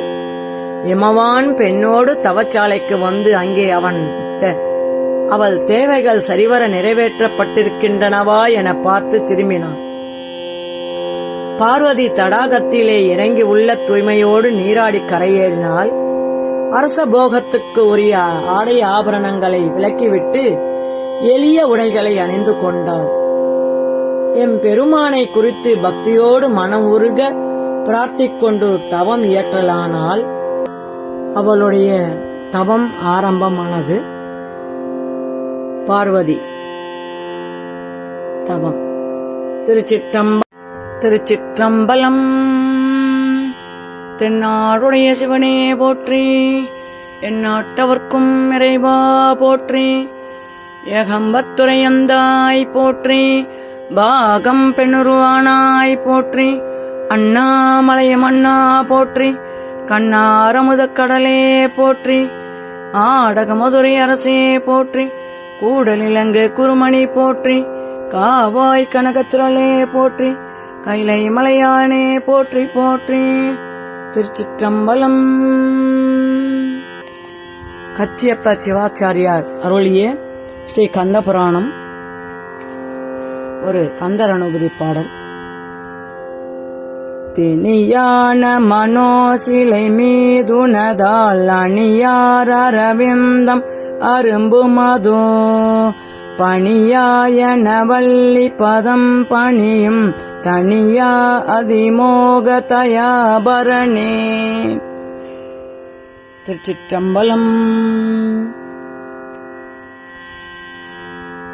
கந்த புராணம் தொடர். இந்திரனை கண்டதும் பிரம்மன் ஆசி கூறி வரவேற்றார். இந்திரன் அவரை நமஸ்கரித்து தான் தவம் செய்ததையும் இறைவன் அருள் செய்ததையும் எடுத்துச் சொல்லி, பிதாமகரே, நாங்கள் இன்னும் எவ்வளவு காலம் காத்திருக்க வேண்டும் என்று நெஞ்சம் உருக வேண்டினான். இந்திரா, குழந்தைகளுக்கு நோய் ஏற்பட்டால் தாய் தந்தையர்கள் அதை போக்குவிப்பார்கள். அவ்விதமே இறைவன் நம் விஷயத்திலும் அருள் செய்திருக்கிறார். நம்முடைய தீமைகள் நீங்கும் காலம் நெருங்கிவிட்டது என்று நம்பலாம். இருப்பினும் நாமும் சில முயற்சிகளை செய்ய வேண்டும். வைகுந்தம் சென்று பரந்தாமனை காண்போம் என்று அவனை விஷ்ணுவிடம் அழைத்துச் சென்றார். இந்திரன் மூலம் செய்திகளை கேட்டதும் விஷ்ணுவும் அவர்களுக்கு நல்ல காலம் நெருங்கிவிட்டது என்று தெரிவித்தார். அமரேசா, முன்னர் நாம் ஈசனை அவமதிக்க தக்க நாள் நடத்தப்பட்ட யாகத்தில் கலந்து கொண்டோம் அல்லவா? அதன் பயனாகவே இத்தனை துன்பங்களுக்கு உள்ளாக நேர்ந்தது. இப்போதுதான் இறைவனுக்கு நம் மீது கருணை ஏற்பட்டுள்ளது. அவர் உனக்கு அனுகிரகம் செய்தது நம்முடைய கஷ்டங்களுக்கு ஓர் முடிவு காலம் வந்துவிட்டதையே குறிக்கிறது என்றார். அப்பொழுது நான்முகன் பரந்தாமனை பார்த்து, திருமகள் மார்பா, ஓர் விண்ணப்பம். சனகர் முதலான 4 புத்திரர்களை நான் மானசீகமாக தோற்றுவித்து உலக சிருஷ்டியில் ஈடுபடுமாறு பணித்தேன். அவர்கள் 4வரும் அதில் விருப்பம் கொள்ளாமல் துறவு நிலை பூண்டு வெளியேறிவிட்டனர். அவர்கள் இறைவனிடம் சென்று தங்களுக்கு மெய்யுணர்வு உண்டாகும்படி கருணை செய்ய வேண்டுமென பிரார்த்தித்தார்கள். ஈசன் கைலையிலே கல்லால மரத்தின் கீழ் யோகத்தில் அமர்ந்து விட்டதால் கைலமான உயிர்களும் காமத்தை ஒழித்து ஞான மார்க்கத்தில் இறங்கிவிட்டன. என் படைப்பு தொழிலும் சம்பித்து விட்டது. தேவியோ இமவான் புத்திரியாகி இமாசலத்தில் தவம் செய்கிறாள். இவ்விதம் ஈசனும் தேவியும் தனித்தனியே யோகத்தில் இறங்கிவிட்டதால் இந்திரனுக்கு அருளியவாறு திருக்குமாரன் எங்கனம் தோன்றுவான். தாங்கள்தான் இதற்கொரு மார்க்கத்தை காட்ட வேண்டும் என்றார். பக்த ரட்சகா, சுரபத்மனுடைய செயல்களை தடுத்து நிறுத்துவார் யாரும் இல்லை. இந்திரலோகம் அவன் வசப்பட்டு விட்டது. என் மகனையும் அவருடைய வீரர்கள் சிறைப்பிடித்து சென்று விட்டனர். இத்தகைய கஷ்டங்களுக்கெல்லாம் முடிவு காலம் நெருங்கிவிட்டது என்று எல்லோரும் கூறுகிறார்கள். ஆனால் என் விஷயத்தில் அது காணல் நீராகவே இருக்கின்றது என்று வேதனையோடு கூறினான் இந்திரன். இந்திரா, அளவற்ற துன்பங்களுக்கு ஆளாகிவிட்டதால் நீ இவ்வாறு பேசுகிறாய். ஈசன் உனக்கு அனுகிரகம் செய்தது நிறைவேறியே தீரும். எமவான் புத்திரியாம் தேவி அவதரித்து அவரையே மணக்க வேண்டும் என்று தவம் புரிந்து வருகிறாள். இறைவனுடைய யோக நிலையை கலைத்து அவர் தேவியை மனம் புரிந்து கொள்ள செய்தால் குமரவேல் அவதாரம் செய்வார் என்றார் பரந்தாமன். பிரபு, ஈசனை நெருங்கி அவருடைய யோக நிலையை கலைப்பதென்பது நிகழக்கூடிய காரியமா என்று தயக்கத்துடன் கேட்டான் இந்திரன். மன்மதனை வரவழி, அந்த காரியத்துக்கு ஏற்றவன் அவனே என்றார் பரந்தாமன். பிரம்மன், இந்திரன் முதலானோர் சத்தியலோகம் திரும்பினார்கள். நான்முகன் மன்மதனை அங்கே வரவழைக்க மனத்திலே அவனை பற்றி சிந்தித்தார். விரைவிலேயே மன்மதன் அங்கு வந்தான். நான்முகனை வணங்கி, வேதஸ்வரூபியே, என்னை பார்க்க தாங்கள் விரும்பியதும் விரும்பியது எக்காரணம் பற்றி தெரிவிக்க வேண்டும் என்று கேட்டான். மன்மதா, உன்னால் முக்கிய காரியம் ஒன்று நடக்க வேண்டியிருக்கிறது. அசுரன் சூரபத்மனால் நானும் தேவர்களும் பட்டு வரும் துன்பங்களும் கொஞ்சம் நஞ்சமல்ல. இந்திரன் ஈசனை குறித்து தவமிருந்த போது நமக்கு ஒரு மகன் தோன்றி அசுரனை மாய்ப்பான் என கைலாசநாதன் அருள் புரிந்திருக்கிறார். ஆனால் ஈசனோ கைலாயத்தில் சனகாதியருக்கு ஞானம் போதிக்க யோக நிஷ்டையில் அமர்ந்திருக்கிறார். இமாலயத்தில் தவம் புரிந்து வரும் தேவியை அவர் மணந்து கொண்ட பின்னரே குமாரன் தோன்றுவான். அத்திருமணம் நிகழ்வதற்கு முதலில் ஈசனுடைய யோக நிஷ்டை களைய வேண்டும். ஆகவே நீ இப்போதே பாஞ்ச பானங்களோடு புறப்பட்டு சென்று ஈச நிஷ்டையை கலைத்து வா என்றார் பிரம்மன். அந்த வார்த்தையை கேட்டதும் மன்மதன் தீயை மிதித்தவன் போல் துள்ளினான். சிவசிவ என்று காதுகளை இரு கைகளாலும் பொத்திக் கொண்டு கதறினான். ஐயனே, நான் என்ன பாப்பம் செய்தோனோ இன்று தங்கள் திருவாக்கால் இத்தகைய வார்த்தைகளை கேட்க நேர்ந்தது? இதற்காகவா இங்கே நான் வர தாங்கள் நினைத்தீர்கள் என்று வேதனையோடு கேட்டான். மன்மதா, நான் என்ன சொல்லிவிட்டேன்? தேவர்களுக்காக ஒரு நல்ல காரியத்தையே செய்யுமாறு சொன்னேன் என்றார் பிரம்மன். ஐயனே, எனக்கு உரிய பணியை தான் நீங்கள் குறிப்பிட்டீர்கள். என்னுடைய பானங்களால் என் தந்தையான பரந்தாமனையே திருமகள் முதலானோரிடம் மயக்கம் கொள்ளுமாறு செய்தேன். நீங்கள் தோற்றுவித்த கலைமகளை நீங்கள் விரும்பி அடையுமாறு செய்ததும், உம்முடைய தொடையிலிருந்து உண்டான ஊர்வசியை நாடி நீங்கள் அலைந்ததும் என்னுடைய புஷ்ப பானங்களே. முனிவர்களும் என் பானங்களுக்கு அடிமைகளாகவில்லையா? அந்த காரணத்தாலேயே இப்போது என்னை இப்பயங்கர விஷயத்தில் ஈடுபடுமாறு தூண்டுகிறீர்கள். ஈசனுடைய மகிமையை நன்கு உணர்ந்த தாங்களா இவ்விதம் எனக்கு கட்டளையிடுகிறீர்கள்? பரமனை என்னால் நெருங்க முடியுமா? அவ்விதம் நெருங்கிவிட்டாலும் அவருடைய திருமேனியை புஷ்ப பானங்களால் அடித்துவிட்டு நான் உயிர் மீண்டும் வர முடியுமா? அவரை கண்ட மாத்திரத்திலேயே என் செயல்கள் அனைத்தும் அடங்கி ஒடுங்கி போய்விடும். நான் உயிருடன் இருப்பதை நீங்கள் விரும்பவில்லையா? இப்படி ஒரு பயங்கரமான தண்டனையை ஏன் அளிக்கிறீர்கள் என்று மண்டாடினான் மன்மதன். மன்மதா, நீ நிலைமையை நன்கு உணராது பேசுகிறாய்.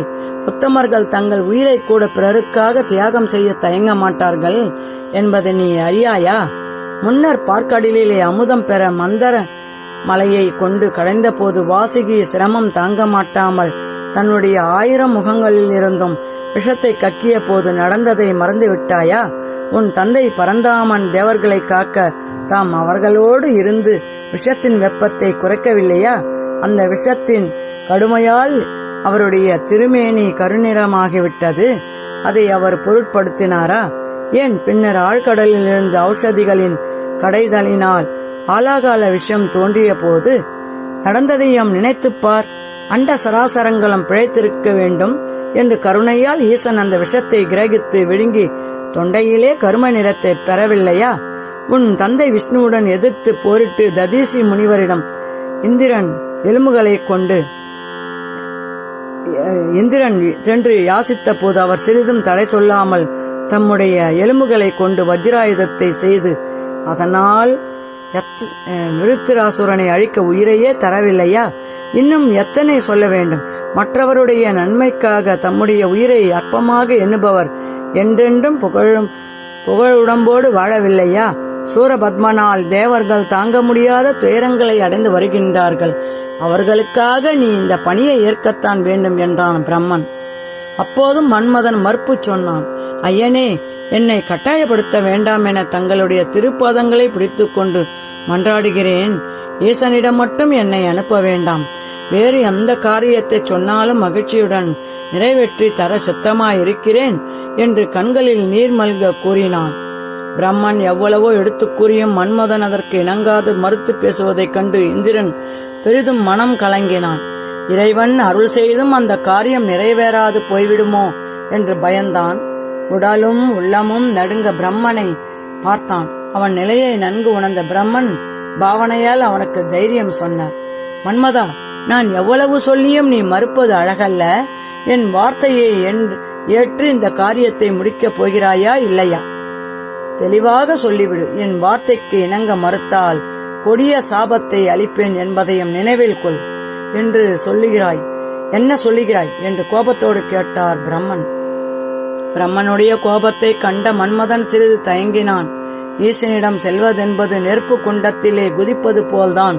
உயிருடன் மீண்டு வருவது இயலாத காரியம். பிரம்மனுடைய வேண்டுகோளை மறுத்தாலோ சாபம் பற்றும். முக்கியமாக ஏமாற்றத்தின் காரணமாக உயிரை இழக்குமாறு சபித்து விடுவார். பிரம்மனுடைய சாபத்தால் உயிர் இழப்பதை காட்டிலும் ஈசனுடைய கோபத்துக்கு ஆளாகி உயிர் இழப்பதே மேல் என்று தோன்றியது. அதனால் நன்மையே ஏற்படும் என்பதை உணர்ந்தான். ஐயனே, எந்த வகையிலும் என் உயிர் பிழைத்திருக்கப் போவதில்லை என்பது தீர்மானமாகிவிட்டது. இழக்கும் உயிரை ஈசன் கோபத்துக்கு ஆளாகி இழப்பதே உயும் மார்க்கம். கோபத்தை விடுங்கள், இப்போதே கைலை நோக்கி புறப்படுகிறேன் என்றான். இந்திரனுடைய முகம் மலர்ந்தது. ஓடி வந்து மன்மதனை தழுவிக்கொண்டான். மன்மதா, அஞ்சாதே. நல்ல காரியம் செய்ய புகுந்த உன்னை நான் எவ்வாறு பாராட்டுவது என்பதே தெரியவில்லை. அசுரனுடைய கொடுமைகளுக்கு முடிவு கட்டுவதற்கு குமரன் பிறக்க நீ கைலாயம் செல்கிறாய். உனக்கு எவ்வித ஆபத்தும் நிகழாது என்று நினைக்கிறேன்.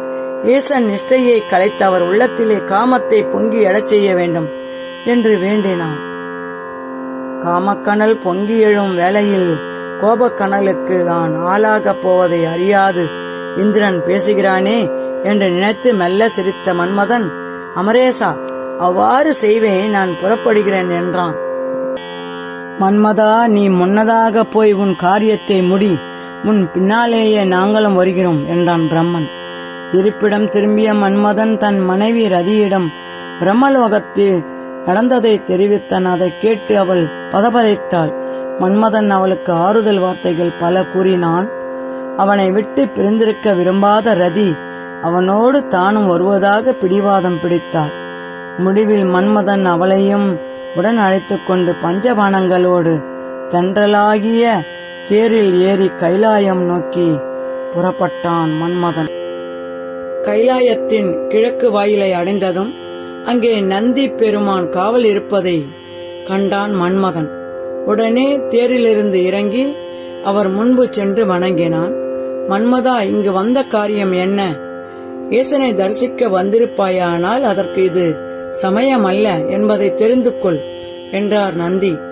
நந்தி தேவா, தாங்கள் கூறிய விஷயத்தை நானும் அறிவேன். இறைவன் சனகாதிபருக்கு ஞானம் உணர்த்த யோகத்தில் இருப்பதை அதுதானே கூறுகிறீர்கள்? ஐயன் யோகத்தில் ஆழ்ந்துவிட்டது. தேவர்களுடைய துன்பங்கள்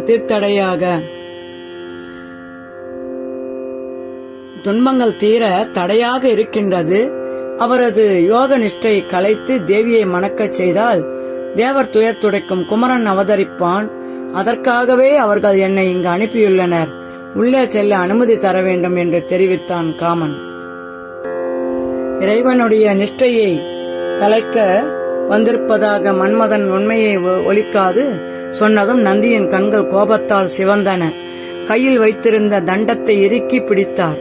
அதே சமயம் அவருக்கு மற்றொரு விஷயமும் நினைவுக்கு வந்தது. மன்மதன் தவிர மற்ற எவரையும் உள்ளே அனுமதிக்க வேண்டாம் என ஈசன் கட்டளையிட்டுள்ளார். அவ்விதமாயின் மன்மதன் வரவை அவர் அறிந்தே தான் சொல்லியிருக்க வேண்டும். இமைப்பொழுதில் கோபத்தில் மாற்றிக்கொண்டு நந்தி புன்முறுவல் செய்தார். மன்மதா, எவரையும் உள்ளே விட வேண்டாம் என உத்தரவு விட்டிருக்கிறார். ஆகையால் இந்த வாயில் வழியே செல்லாது மேற்கு புறத்து வாயில் வழியாக செல்வாய் என்றார். மன்மதன் தேரில் ஏறி புறப்பட்டான். அவன் செல்வதைக் கண்டு நந்தியின் உள்ளத்தில் வருத்தம் தலை தூக்கியது. ஈசனுடைய நிஷ்டையை கலைத்து மீண்டும் வரப்போவது சந்தேகமே. தேவர்கள் ஒன்று கூடி மன்மதனை பலி கொடுத்து விட்டார்களே என்று வருந்தினார். மேலை வாயில் வழியாக உள்ளே நுழைந்த மன்மதன் கல்லால மரத்தனடியில் சனகாதிபர் முன்பு ஈசன் அமர்ந்திருக்கும் திருக்கோலத்தை கண்டான். அக்கணமே அவன் விதிர்விதித்து யமனை கண்டவன் போல மூச்சித்து விழுந்து விட்டான். ரதி அவனை தூக்கி எடுத்து சைத்தியோபசாரங்கள் செய்து மூச்சை தெளியச் செய்தால் ஈசனை பார்க்கவே அவன் நடுங்கினான். அதே சமயம் கைலாயத்துக்கு வெளியே அரஹர சம்போ என்று சப்தம் கேட்டது. மன்மதனை அனுப்பிய பின்னும் இந்திரனுக்கு மனம் நிம்மதி பெறவில்லை. தாங்கள் பணித்த காரியத்தை அவன் சரிவர நிறைவேற்றுகின்றானா என்பதை பார்க்க விரும்பினான். ஆகவே பிரம்மனை வற்புறுத்தி மற்ற தேவர்களை அழைத்துக் கொண்டு வந்துவிட்டான். கிழக்கு வாயிலில் அவர்கள் ஒன்று கூடி இறைவனை குறித்து துதி செய்வதைத்தான் அவர் அந்த சப்தம் எடுத்து காட்டியது. மன்மதன் உடலை சிலித்துக் கொண்டு எழுந்தான். உரலுக்கு தலையை கொடுத்துவிட்டு விளக்கைக்கு பயப்பட முடியுமா? இல்லையும் பானங்களையும் எடுத்துக்கொண்டு தேரை விட்டு இறங்கி இறைவன் இருக்கும் இடத்தை அடைந்தான். பானங்களை பூட்டி வில்லை வளைத்து இறைவன் திருமேனி நோக்கி பிரயோகம் செய்தான். உடல் ஒருமுறை குலுங்கியது. அவருடைய நிஷ்டை கலைந்தது. கண்கள் சிவக்க கோபத்துடன் பார்த்தார் ஈசன். அவருடைய நெற்றிக்கண் திறந்து அதிலிருந்து பாய்ந்த தீப்பொறி இமைப்பொழுதில் மன்மதனை எரித்து சாம்பலாக்கி விட்டது. மன்மதன் எரிந்ததால் ஏற்பட்ட புகை கைலாயம் முழுவதிலும் சூழ்ந்தது. கைலாயத்தில் எழுந்த புகைப்படலத்தை கண்ட தேவர்கள் திடுக்கிட்டார்கள். நந்தி தேவரை பார்த்து, பெருமானே, அது என்ன புகை சூழ்கின்றது என்று கேட்டார்கள். புகைப்படலத்தை பார்த்ததும் அவருக்கு விஷயம் விளங்கிவிட்டது. கண்களில் நீர் திரையிட்டது. தேவர்களே, நான் என்ன சொல்வேன்?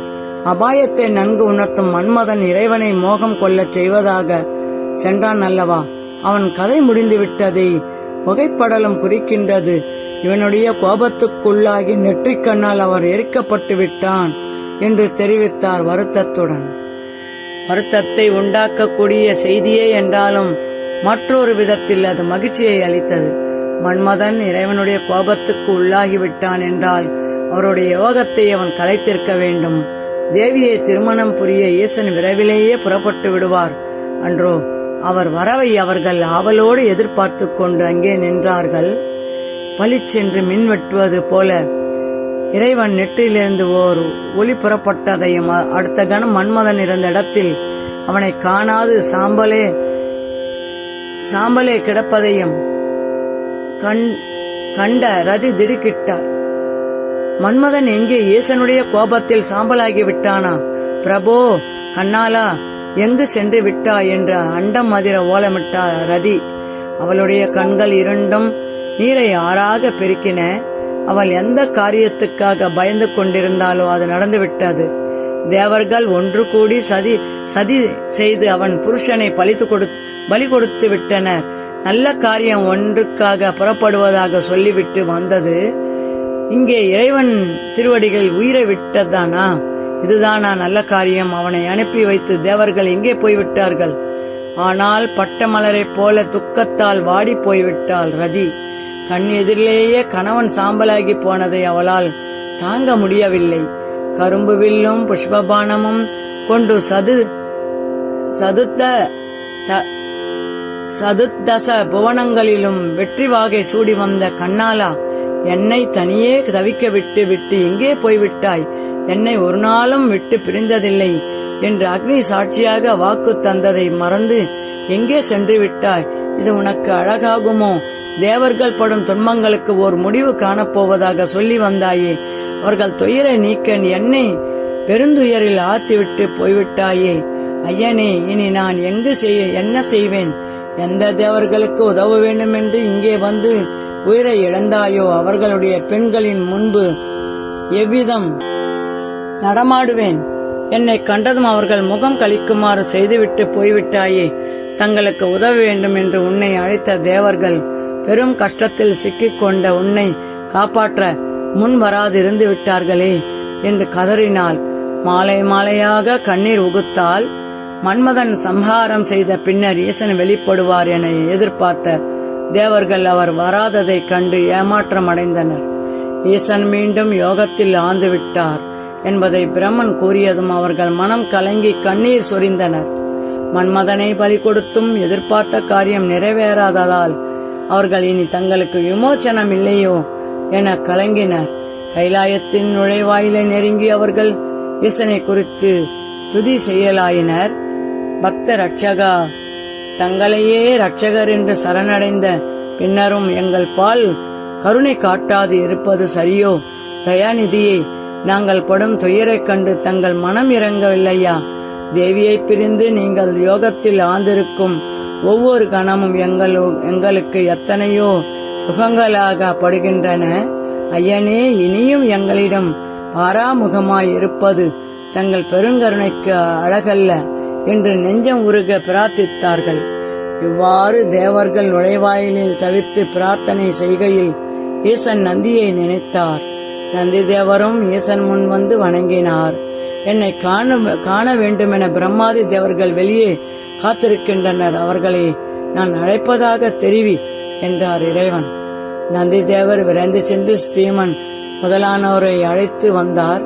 அனைவரும் ஈசன் முன்பு சென்று அவரை வணங்கி வேத வாக்கியங்களால் துதித்தனர். நம்மை அண்டி வந்திருக்கும் தேவர்களுக்கு அருள் செய்யவே அழைத்திருந்தும் ஈசன் ஏதும் அறியாதவர் போல் அவர்களை நோக்கி கேட்டார். நீங்கள் இங்கே வந்திருக்கும் காரணம் யாது? சொல்லுங்கள். இந்திரன் முதலானோர் கண்களில் நீர் மல்க அவரை மறுபடியும் நமஸ்கரித்து, ஐயனே, தங்களுக்கு தெரியாதது ஒன்றுமில்லை. தங்களை மணக்க தேவியார் இமாசலத்தில் தவம் திருந்து வருகிறார்கள். அவர்களை திருமணம் புரிந்து எங்கள் துயர் தீர்க்க குமரனை அருள் செய்ய வேண்டும் என்று பிரார்த்தித்தனர். விரைவிலேயே உங்கள் விருப்பம் நிறைவேறும், இனி நீங்கள் அஞ்ச வேண்டியதில்லை என்று அனுகிரகம் செய்தார். தேவர்கள் ஈசனை மலம் வந்து வணங்கி விடை பெற்று சென்றதும் நதிதேவி தலைவிரி கோலமாக ஓடி வந்து இறைவன் முன்பு விழுந்து கதறினாள். பரமேஸ்வரா, தங்கள் அடியவர்களுக்கு ஒரு குறையும் இல்லை என்று சொல்லி கேட்டுள்ளேன். தேவர்கள் படும் கஷ்டங்களை கண்டு மனமிறங்கி அவர்களுக்கு அனுகிரகம் செய்தீர்கள். அந்த தேவர்களால் அனுப்பப்பட்ட மணாளன் தங்கள் கோபத்துக்கு பலியாகிவிட்டார். என் கணவர் இழைத்தது குற்றம் என்றால் அதை தூண்டிய தேவர்களை என்றோ தாங்கள் தண்டிக்க வேண்டும். இது நியாயமா? இதுதான் தங்கள் கருணையோ என்று பலவாறு புலம்பினான். பெண்ணே, கவலைப்படாத. விதிக்கப்பட்ட காரியங்கள் நிகழ்ந்த தீரும். அவற்றை எவராலும் தடுக்க முடியாது, நிறுத்திவிட முடியாது. உன் கணவர் விஷயத்தில் நடக்க இருந்தது நடந்துவிட்டது. அதற்காக வருந்தாதே. விரைவில் தேவியை மனம் முடிக்க நான் புறப்படுவேன். திருமணத்தின் போது உன் கணவனை எழுப்பித் தருவேன் என்றார் பரமன். அந்த வார்த்தைகளால் ஓரளவு மனம் அமைதியற்றவளாய் ரதிதேவி புறப்பட்டாள். ஈசனும் ஜனகாதிபரை அழைத்து அவர்களுக்கு தாம் உணர்த்திய மோன நிலையை அனுஷ்டித்து வந்து வீடு பேறு அடையுமாறு அருள் செய்தார். பிரம்மபுத்திரர் நால்வரும் இறைவனை பணிந்து அவர் அருள் பெற்று கிளம்பினர். இமாலய பிரதேசத்திலே கடுந்தவம் புரிந்து வரும் பர்வதராஜனுடைய புத்திரி பார்வதிக்கு அருள் செய்ய எண்ணம் கொண்ட ஈசன் அப்போதே அவள் இருந்து வரும் தவச்சாலையை நோக்கி புறப்பட்டார். அவர்களுக்கு அனுகிரகம் செய்யும் முன்பாக அவளுடைய மன உறுதியை பரிசோதித்து பார்க்க விரும்பினார் இறைவன். ஆகவே அவர் தம்முடைய தோற்றத்தை மாற்றிக்கொண்டார். இறைவன் அழகு பொங்கும் அவருடைய தோற்றம் குடுகுடு கிழமாக மாறியது. சுருக்கம் கண்டு சதைகள் தொங்க படுகிழமாக அவர் தோற்றம் கொண்டார்.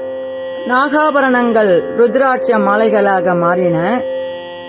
இடையிலே உடுத்திருந்த புலித்தோல் அழுக்கேறி வெண்மை நிறம் மாறிய கந்தையாக ஆயிற்று. நெற்றிக்கண் திலகமாக விளங்கியது. கையிலே பிடித்திருந்த சூலம் கைத்தடியாயிற்று.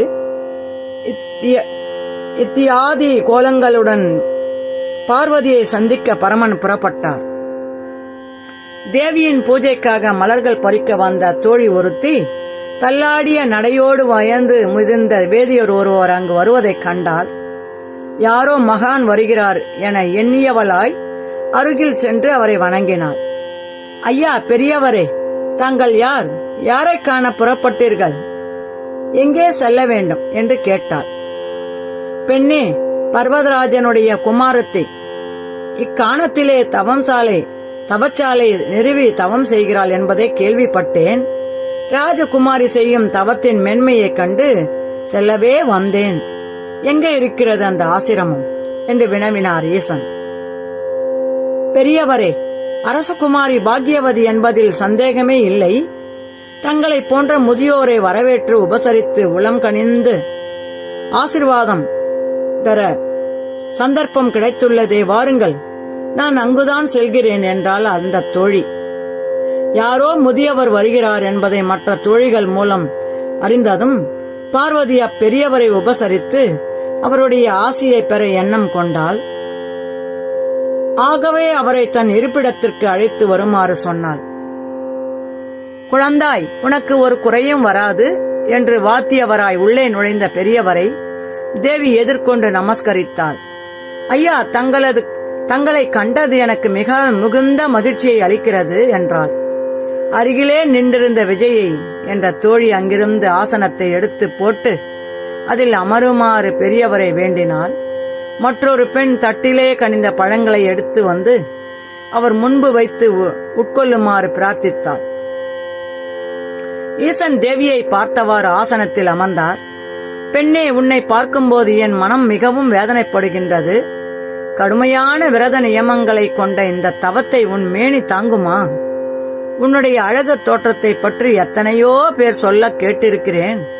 இப்போது நேரிலே உன்னை பார்க்கும்போது எவ்வளவு வித்தியாசம் தெரிகிறது. மதமதவென்று பூரிப்புடன் விளங்க வேண்டிய உன் தேகம் இளைத்து விட்டதே. ஏன் இத்தகைய வருத்தத்துக்கு உன்னை ஆளாக்கி கொண்டுள்ளாய்? யாரை குறித்து தவம் செய்து வருகிறாய்? சொல்லம்மா என்றார் அன்பு ததும்பி இறைவன்.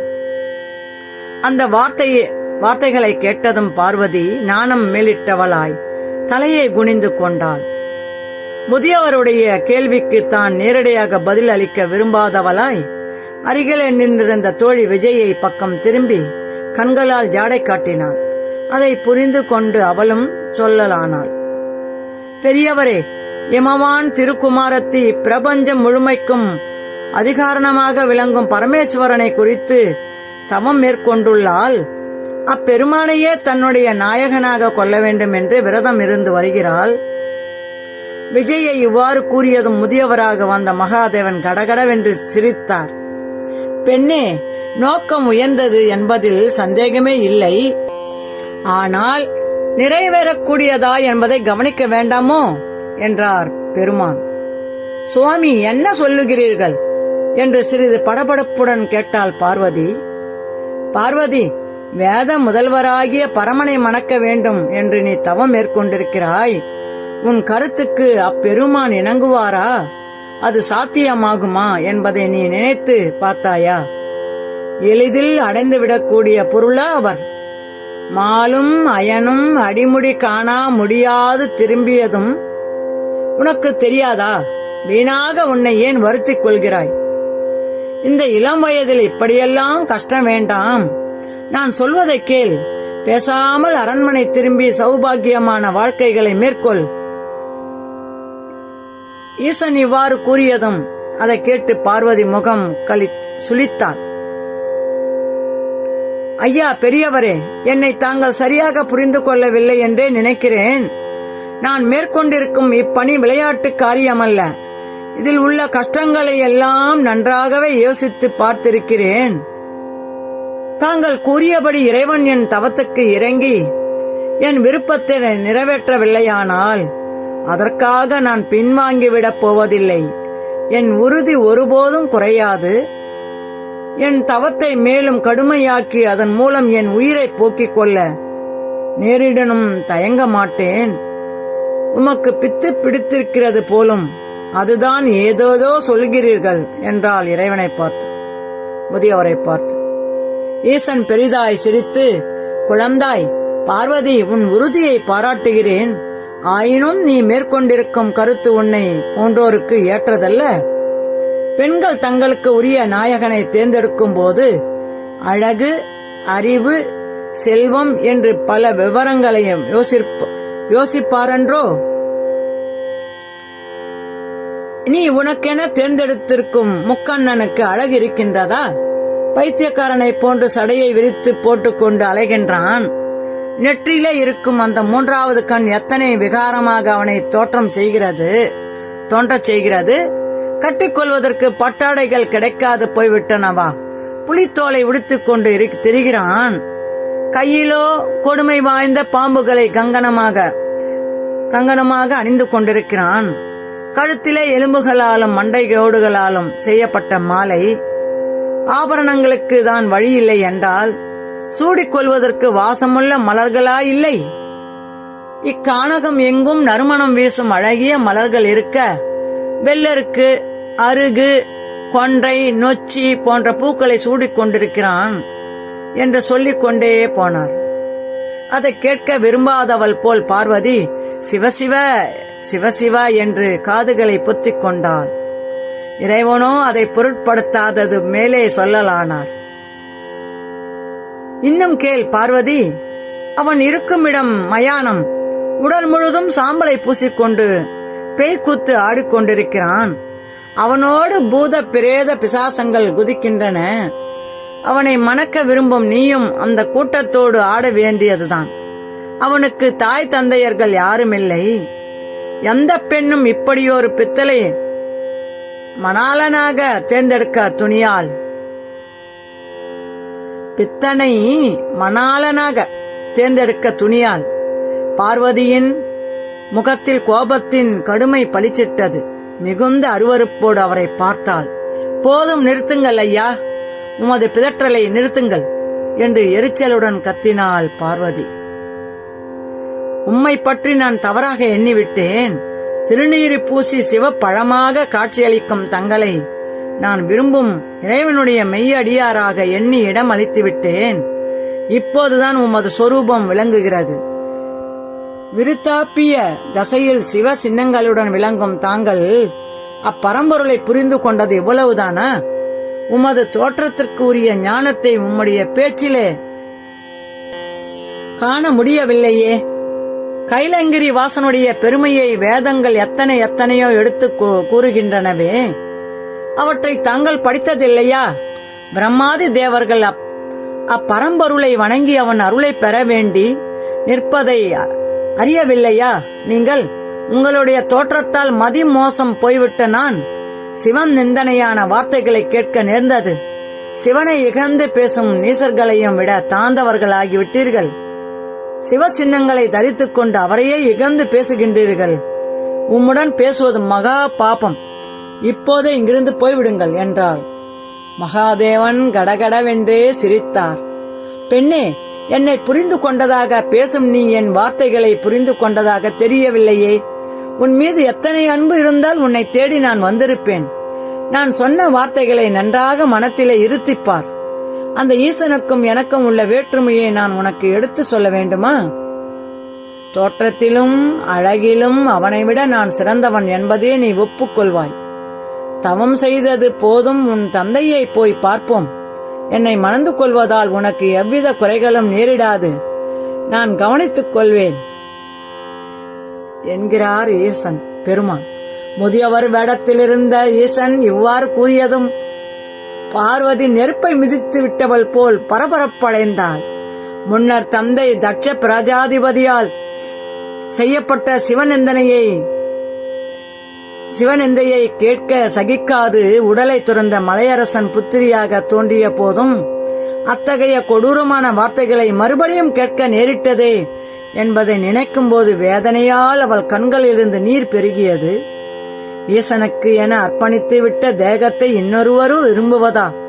அவ்விடத்தை விட்டு எழுந்து செல்லுமாறு சொல்லியும் கேட்காது மீண்டும் சிவநிந்தை செய்யும் அக்கயவனை பார்க்கவே அவன் கண்கள் கூசின. தோழிகளை பார்த்து, இந்த கயவன் கெட்ட எண்ணத்துடன் இங்கு வந்து தகாத வார்த்தைகளை பேசுகின்றான், எழுந்து செல்லுமாறு நாம் சொல்லியும் கேட்கவில்லை. துஷ்டர்களை கண்டால் தூர விலகு என்பர். ஆகவே நாம் இங்கிருந்து போய்விடுவோம் என்று சொல்லி வாயிலை நோக்கி 2 அடி எடுத்து வைத்தாள். பார்வதியின் மன உறுதியை கண்ட இறைவன் மகிழ்ந்து, பார்வதி, நீ போக வேண்டாம், நானே புறப்படுகிறேன், என்னை பார். அவருடைய குரலிலே துணித்த குழைவு அவளை திரும்பி பார்க்க செய்தது. என்ன ஆச்சரியம்! அவளுடன் வாதிட்டுக் கொண்டிருந்த முதியவரை அங்கு காணவில்லை. நந்தி முதலான கணங்கள் சூழ்ந்திருந்த ரிஷபத்தின் மீது ஆரோகணித்தவராய் கைலாயநாதன் அவளுக்கு தரிசனம் தந்தார். அந்த திவ்ய சொரூபத்தை கண்டதும் அவள் மேனி சிலிர்த்தது.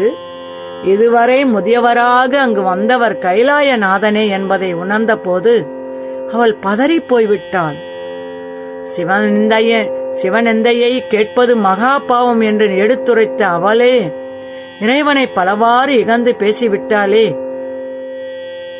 கைகள் நடுங்க ஈசனை பணிந்து எழுந்தாள். சுவாமி, அடியாளிடம் தாங்கள் பெருங்கருணை கொண்டு அருள் புரிய வந்திருக்கும் போது தங்களை யாரென்றே உணராமல் என்னென்னவோ பேசிவிட்டேன். அவற்றை நினைக்கும் போது என் நெஞ்சம் பதறுகிறது. ஞானத்தில் உயர்ந்த முனிவர்களும் கூட தங்கள் மாயையை உணர முடியவதில்லை. அறிவிலியாகிய நான் எவ்வாறு அறிவேன்? தங்கள் பெருமையை குறைத்து பேசி என் குற்றத்தை பொறுத்தருள வேண்டும் என்று நான் தழுதழுக்க பிரார்த்தித்தாள். பார்வதி, வருந்த வேண்டாம். உன் மன உறுதியை சோதிக்கவே நான் அவ்வேடத்தில் வந்தேன். என்னிடம் நீ கொண்டுள்ள அன்பின் மிகுதியால் நீ கூறிய வார்த்தைகள் அனைத்தையும் புகழுரையாக ஏற்றுக்கொண்டேன். இனி நீ தவம் மேற்கொள்ள தேவையில்லை. அரண்மனை திரும்பலாம். உன்னை மணந்து கொள்ள நாளையே நான் அங்கு வருவேன் என்கிறார் பெருமான். இவ்வாறு கூறிய ஈசன் அடுத்த கணம் அங்கிருந்து மறைந்தார். மலைமகள் அளவற்ற அப்பெருமானை மனத்திலே தியானம் செய்து கொண்டு ஆசிரமத்திலே தங்கியிருந்தாள். மலைமகள் அளவற்ற மகிழ்ச்சி அடைந்தவளாய் பெருமானை மனத்திலே தியானம் செய்து கொண்டு தங்கியிருக்கும் போது தோழியர்கள் அரண்மனைக்கு ஓடிச் சென்று பர்வதராஜனிடம் ஈசன் காட்சி அளித்து அனுகிரகம் செய்த விவரத்தை கூறினார்கள். அவனும் மேனையுடன் அப்போதே ஆசிரமத்திற்கு வந்து பெண்ணை கண்டு பரம சந்தோஷம் அடைந்தான். பின்னர் அவன் மகளை அழைத்துக் கொண்டு அரண்மனையை திரும்பினான். இவ்வாறாக இறைவன் நாடகம் ஆடியதை அனைவரும் பார்த்து கண்டு களித்து ராஜனிடம் ஈசன் காட்சி அளித்து அனுகிரகம் செய்த விவரத்தை கூறுகிறார்கள். அடுத்து மனம் பேச வந்த முனிவர்கள் 10வது பாகம். கைலாயம் திரும்பிய ஈசன் தவத்தில் உயர்ந்த சப்த ரிஷிகளையும் மனத்திலே நினைத்தார். இறைவன் திருவுள்ளத்தை ஞான திருஷ்டியின் மூலம் உணர்ந்த மகரிஷிகள் 7வரும் விரைந்து வந்து கைலையை அடைந்தனர். திருவாசலில் காவல் இருந்த நந்தி பெருமானை வணங்கி அனுமதி பெற்று இறைவன் சன்னிதானத்தை அடைந்தனர். அவர் முன் சென்றதும் நெடும் சான் கிடையாக தரையிலே விழுந்து நமஸ்கரித்தனர். பிரபோ, பிரம்மாதி தேவர்கள் உம்முடைய கட்டளைக்கு கீழ்ப்பணிந்து பணிகளை நிறைவேற்ற காத்திருக்கும் போது ஒன்றுக்கு உதவாத எங்களை இங்கு வருமாறு நினைத்தது ஏன்? அவர்களை காட்டிலும் நாங்கள் பாக்கியசாலிகள் போலும். தங்கள் திருவருளுக்கு பாத்திரமாகிவிட்ட நாங்கள் இனி பிறவிப் பிணியில் சிக்க மாட்டோம். மகாதேவா, நாங்கள் செய்ய வேண்டிய காரியத்தை இப்போதே கட்டளையிடுங்கள் என்று வேண்டினார். முனிவர்களே, பர்வதராஜனுடைய புத்திரி பார்வதி அன்னை மணக்க விரும்பி கடுந்தவம் ஆற்றினாள். பார்வதி தேவி அவளுக்கு அருள் புரிய விரும்புவதால் நீங்கள் இமவானிடம் சென்று அவன் மகளை எனக்கு மனம் செய்து தரும்படி கேட்டதாக தெரிவித்து அவனுடைய விருப்பத்தை அறிந்து வாருங்கள் என்றார் பரமன். முனிவர்களும் ஈசனை பணிந்து விடை பெற்று புறப்பட்டார்கள். அவர்கள் வருவதை காவலர் மூலம் முன்னதாகவே அறிந்த பர்வதராஜன் மனைவியுடன் எதிர்கொண்டு வந்து வரவேற்றான். அரண்மனை வாசலில் முனிவர்களின் பாதங்களை நீரினால் அலம்பி மலர் கொண்டு பூஜித்து அவர்களை உள்ளே அழைத்துச் சென்று பலவாறாக கௌரவித்தான். மகரிஷிகளே, இந்த ஏழையை தேடி வந்த காரியம் என்ன? அதை சொல்லி அருள வேண்டும் என பிரார்த்தித்தான். பர்வதராஜா, நாங்கள் வந்த காரியத்தால் உன் பெயரும் புகழும் மேலும் பிரகாசிக்கப் போகின்றன. மகாதேவன் குமாரத்தியை மனம் செய்து கொள்ள விரும்புகிறார்.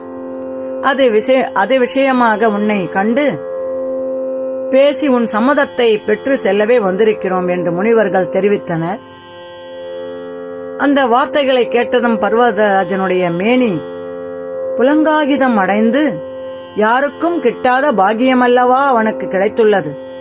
முனிவர்களுடைய பாதங்களில் பணிந்து எழுந்து அவன் 2 கைகளையும் கூப்பியவாறு, பெரியோர்களே, நீங்கள் கூறிய வார்த்தைகள் எனக்கு விவரிக்க இயலாத ஆனந்தத்தை தருகின்றன. ஈஸ்வரன் விரும்பியவாறு என் மகளை அவருக்கு திருமணம் செய்து கொடுப்பதோடு நானும் அவருக்கு அடிமையாக இருக்க இசைந்தேன் என்று மகிழ்ச்சியுடன் கூறினான்.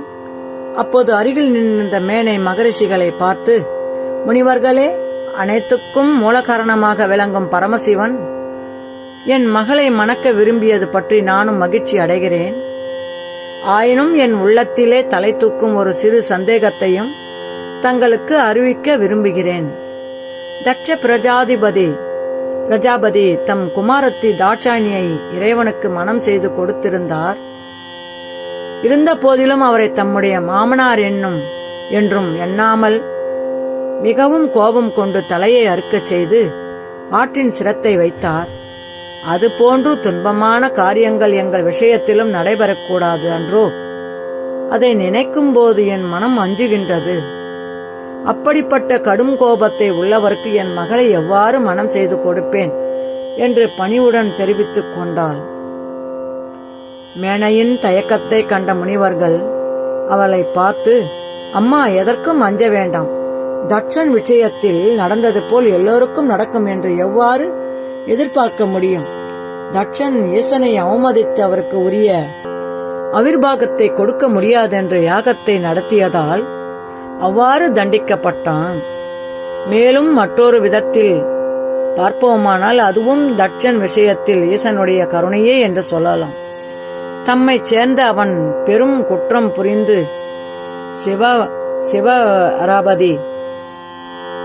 சிவாபராதி ஆகிவிட்டானே என்று அவனை தண்டித்து அக்குற்றத்திலிருந்து விடுபடுமாறு செய்தார். அவ்வாறு செய்ததை மரக்கருணை என்று கூறுவர். உங்கள் விஷயத்தில் இறைவன் அன்பு மிகுதியால் அருள் புரிவதால் இதை அறக்கருணை என்று சொல்லலாம். ஆகவே இனி எல்லளவும் இவ்விஷயத்தில் சந்தேகமே கொள்ள வேண்டாம் என்று ஈசன் தரப்பு நியாயத்தை கூறினர். இமவான் முனிவர்களுடைய வார்த்தைகளை ஆமோதித்தான்.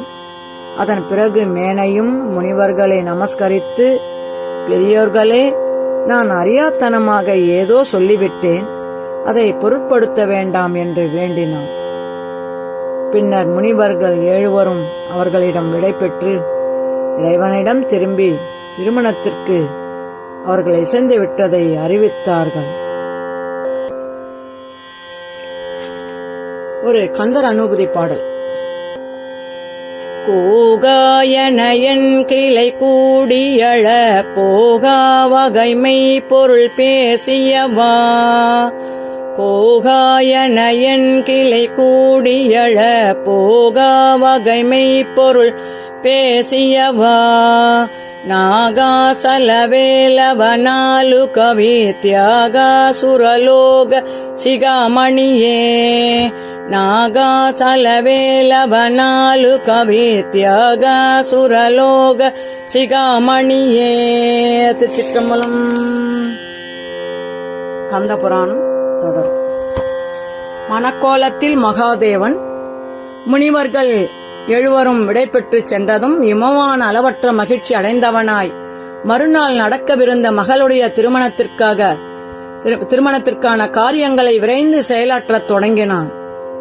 தேவ தச்சனாகிய விஸ்வகர்மாவை அப்போதே காண வேண்டுமென்று நினைத்தான். அவனும் அதை உணர்ந்து மலையரசன் அரண்மனையை விரைவிலே அடைந்தான். இமவான் அவனை வரவேற்று, விஸ்வகர்மா, கைலாயத்தில் வீட்டிற்கும் மகாதேவனுக்கு என் குமார்த்தி பார்வதியை மனம் செய்து கொடுக்கப் போகிறேன். நாளை அத்திருமணம் நடைபெற இருக்கின்றது. 30 முக்கோடி தேவர்களும் மற்றும் உள்ளோரும் அக்கண் கொள்ளா காட்சியை காணா வரப்போகின்றார்கள். ஆகவே நம்முடைய நகரை தேவ பட்டணமாகிய அமராவதி போல் அலங்கரிக்க வேண்டும் என்றான்.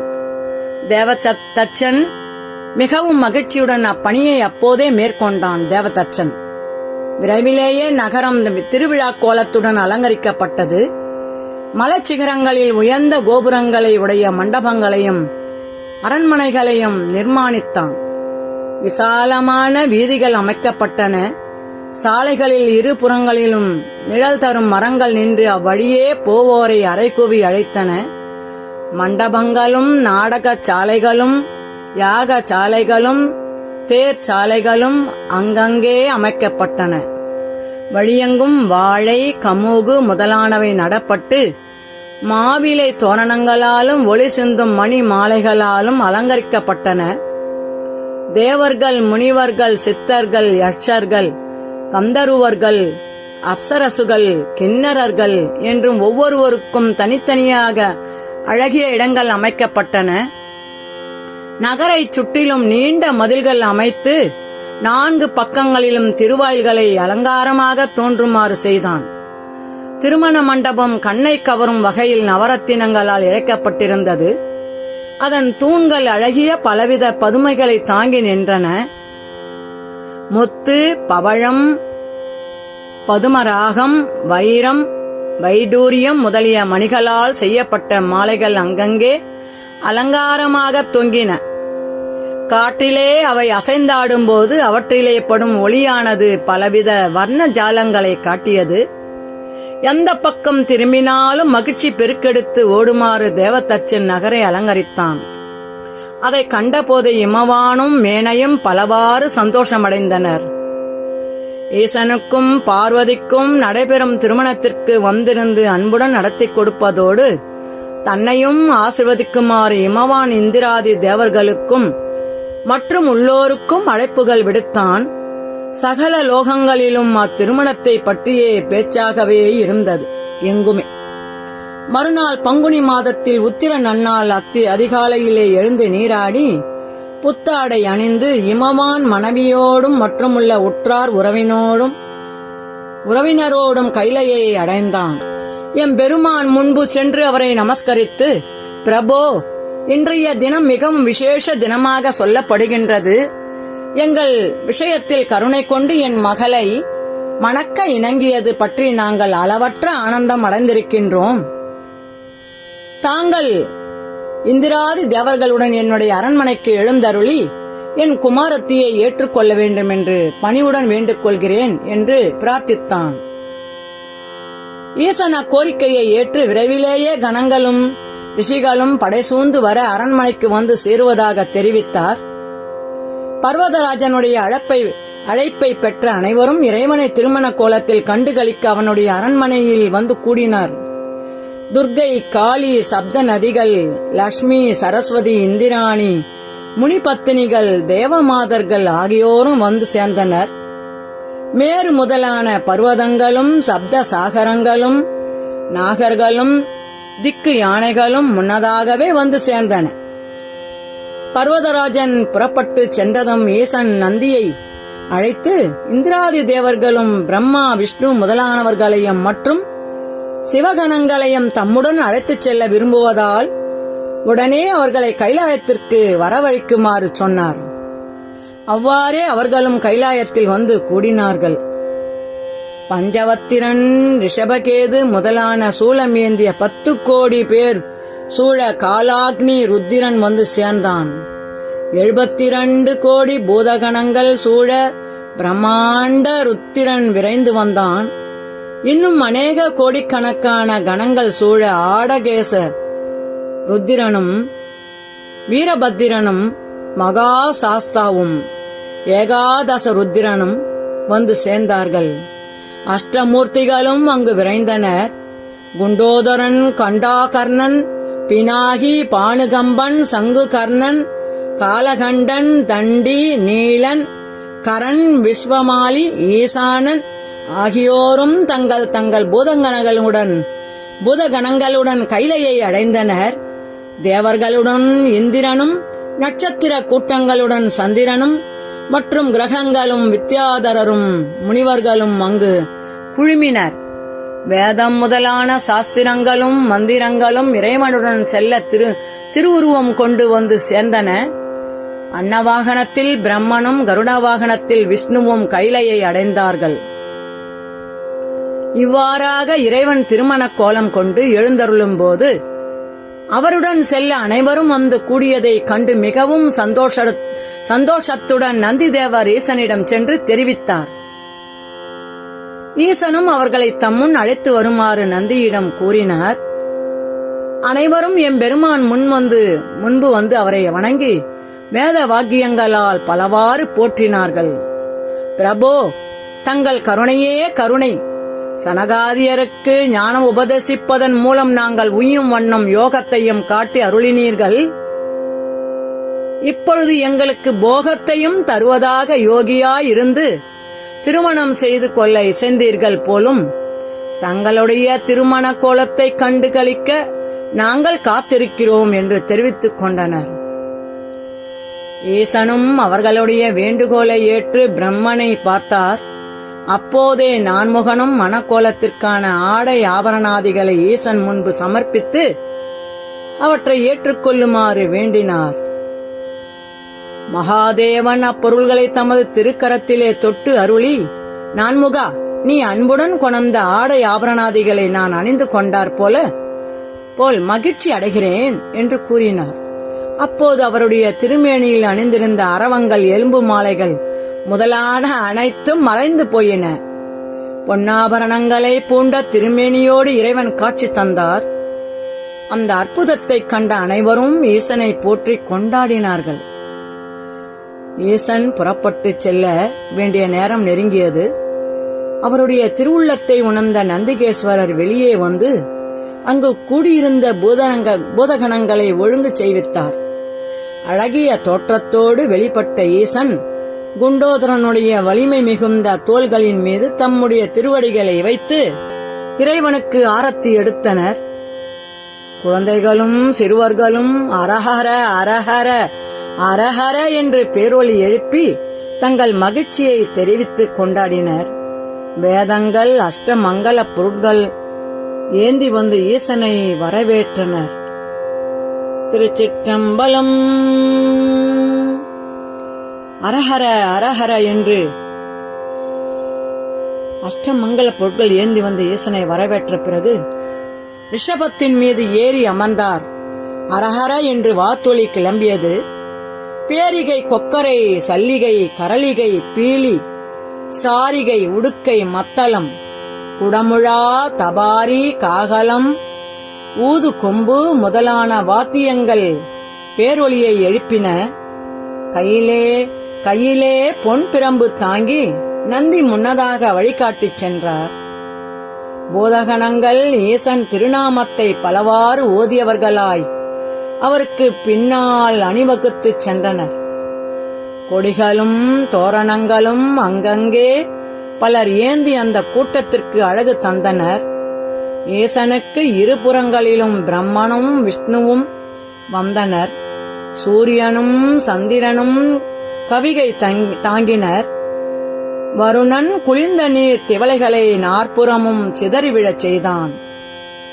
இந்திரன் ஆலவட்டம் பிடித்து வந்தான். இவ்வாறாக அந்த கூட்டம் இமானுடைய அரண்மனையை நோக்கி புறப்பட்டது. அது ஊர்ந்து செல்லும்போது எழுந்த தூசுகள் வானை மறைத்தன. வாத்திய கோஷங்களும் நாப கோஷங்களும் கேட்பவருடைய செவிகளிலே தேன்பாயச் செய்தன. தும்புருவும் நாரதரும் யாழ்களில் வேத வாக்கியங்களை பாடினர். முனிவர்கள் பலவித சோத்திரங்களால் இறைவன் உள்ளத்தை மகிழச் செய்து அதன் பிறகு அவரை பின்தொடர்ந்து வந்தனர். அனைவரும் இறைவன் பின் வந்தனர். திருச்சிற்றம்பலம். பூதகணங்கள் புடைசூழ ஈசன் திருமணக் கோலம் கொண்டு வந்து கொண்டிருக்கிறார் என்ற செய்தியை அறிந்ததும் பர்வதராஜன் தன் சுற்றத்தாரோடு நகர வாயிலில் அவரை வரவேற்க வந்து காத்திருந்தான். இறைவன் திருக்கூட்டம் அருகில் நெருங்கியதும் அவர் முன் சென்று ஈசனை வணங்கி தன்னுடைய அரண்மனைக்கு வருமாறு அவரை வேண்டிக் கொண்டான். பின்னர் அனைவரும் நகரத்தினுள் நுழைந்தனர். விசாலமான தெருக்கள் வழியே எம்பெருமானை வாத்திய கோஷங்களோடு இமவான் கோலாகலமாக அழைத்து செல்கையில் அந்த காட்சியைக் கண்டு நகர மாந்தர்கள் அளவற்ற மகிழ்ச்சி அடைந்தனர். ஈசனுடைய திருக்கோலத்தைக் கண்டு அவர்கள் இப்புவியில் தாங்கள் எடுத்த பிறவியின் பயன் கிட்டியது என்று மகிழ்ச்சியுற்றனர். பெண்கள் தங்கள் வீடுகளுக்கு முன்பாக அரண்மனை வாயிலை அடைந்ததும் மேனை பசும்பாலுடன் வந்து அவர்களை வரவேற்றாள். இரு புறங்களிலிருந்தும் பிரம்மனும் விஷ்ணுவும் கை கொடுக்க ஈசன் ரிஷபத்தின் மீதிருந்து கீழே இறங்கினார். இமவான் தன் பத்தினியுடன் ஈசன் திருப்பாதங்களை கழுவி பூஜித்து மகிழ்ந்தான். நந்தி எடுத்து வந்து வைத்த பாதுகையை அணிந்து கொண்டு ஈசன் அரண்மனையில் நுழைந்தார். வேத கோஷங்களும் வாத்தியங்களும் திசைகளை அதிரச் செய்தன. பூதகணங்கள் ஆராவாரம் செய்தனர். வித்யாதரர்கள் இனிய கீதம் பாடினர். தேவர்கள் தோத்திரங்களால் ஈசனை துதித்தனர். பிரம்மனும் விஷ்ணுவும் இறைவனை அழைத்துச் சென்று திருமண மண்டபத்திலே நவரத்தினங்களால் இழைக்கப்பட்ட ஆசனத்தில் அமரச் செய்தனர். சுற்றிலும் அவரவர் அந்தஸ்துக்கு ஏற்ப போடப்பட்டிருந்த ஆசனங்களில் இந்திரன் முதலான தேவர்களும் மற்றும் உள்ளோர்களும் அமர்ந்து கொண்டனர். இறைவனை திருமண கோலத்தை காண்பதற்காக அனைவரும் இமய பர்வதத்திலே வந்து கூடியதால் பாரம் அதிகமாகி அந்த பகுதி பூமியின் கீழ் அழுந்தி மற்ற பகுதிகள் மேல் நோக்கி உயரும்படியான நிலை தோன்றியது. தென்புறம் உயர்ந்ததைக் கண்ட தேவர்கள் திடுக்கிட்டனர். தங்களுக்கு ஏதோ தீங்கு வந்துவிட்டது என்று பூவுலகவாசிகள் பதறினார்கள். முற்றும் துறந்த முனிவர்களும் இது என்ன அபாயமோ என கலங்கினர். சற்று முன்பு பெரும் கோலாகலத்துடன் காணப்பட்ட அந்த இடம் இப்போது பெரும் குழப்பத்தில் ஆழ்ந்திருந்தது.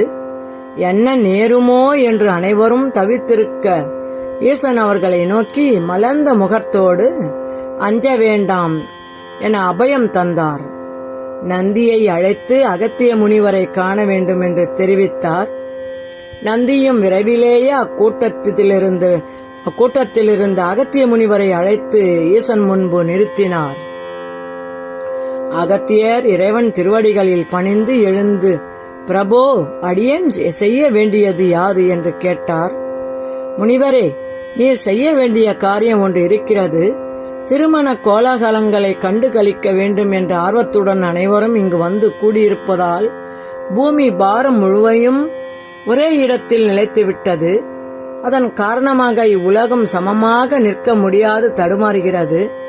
நீர் புறப்பட்டு சென்று தென் திசையை அடைந்து பொதிகை மலையில் வீற்றிருக்க வேண்டும். அப்போது இவ்வுலகம் சமநிலையை அடையும். எல்லா உயிர்களும் பயத்திலிருந்து விடுபடுவார்கள் என்றார் பரமன். இவ்வாறு ஈசன் சொன்னபோது முனிவருடைய நெஞ்சம் வேதனையால் தவித்தது. அத்தனை பேர்களிலும் இறைவன் திருமண கோலத்தை கண்டுகளிக்க முடியாத பாவியாக நான் தாம் ஒருவர் மட்டும் ஆகிவிட்டோமே என்று துடிதுடித்தார். கண்களில் நீரை பெருக்க ஈசனை நோக்கி, ஐயனே, நான் செய்த குற்றம்தான் என்ன? தாங்கள் இமயவள்ளியை கைப்பற்ற போகும் புனித காட்சியை கண்டு களிக்க இங்கு வந்திருக்கும் போது அந்த பாக்கியம் எனக்கு கெட்டாது போக வேண்டிய காரணம் என்ன என்று நான் தழுதழுக்க கேட்டார். முனிவரே, உம்மை ஒத்த பாக்கியசாலியவே உம்மை ஒத்தவர் எவரும் இல்லை. உம்மை ஒத்த பாக்கியசாலி வேறு எவரும் இல்லை. பிரம்மதேவனும் உமக்கு ஒப்பாக மாட்டான் என்றோ?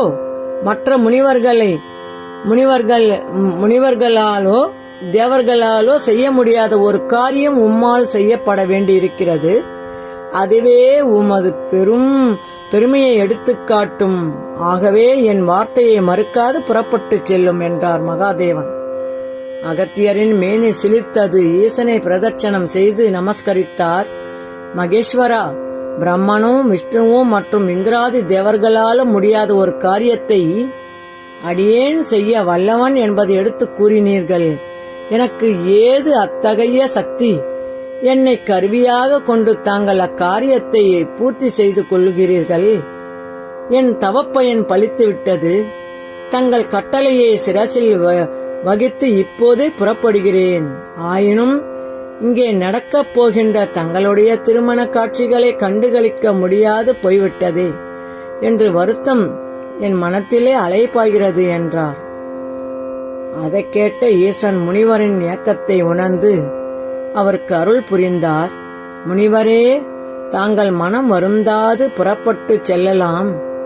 பொதிகையை அடைந்ததும் அங்கு தங்கி இருங்கள்.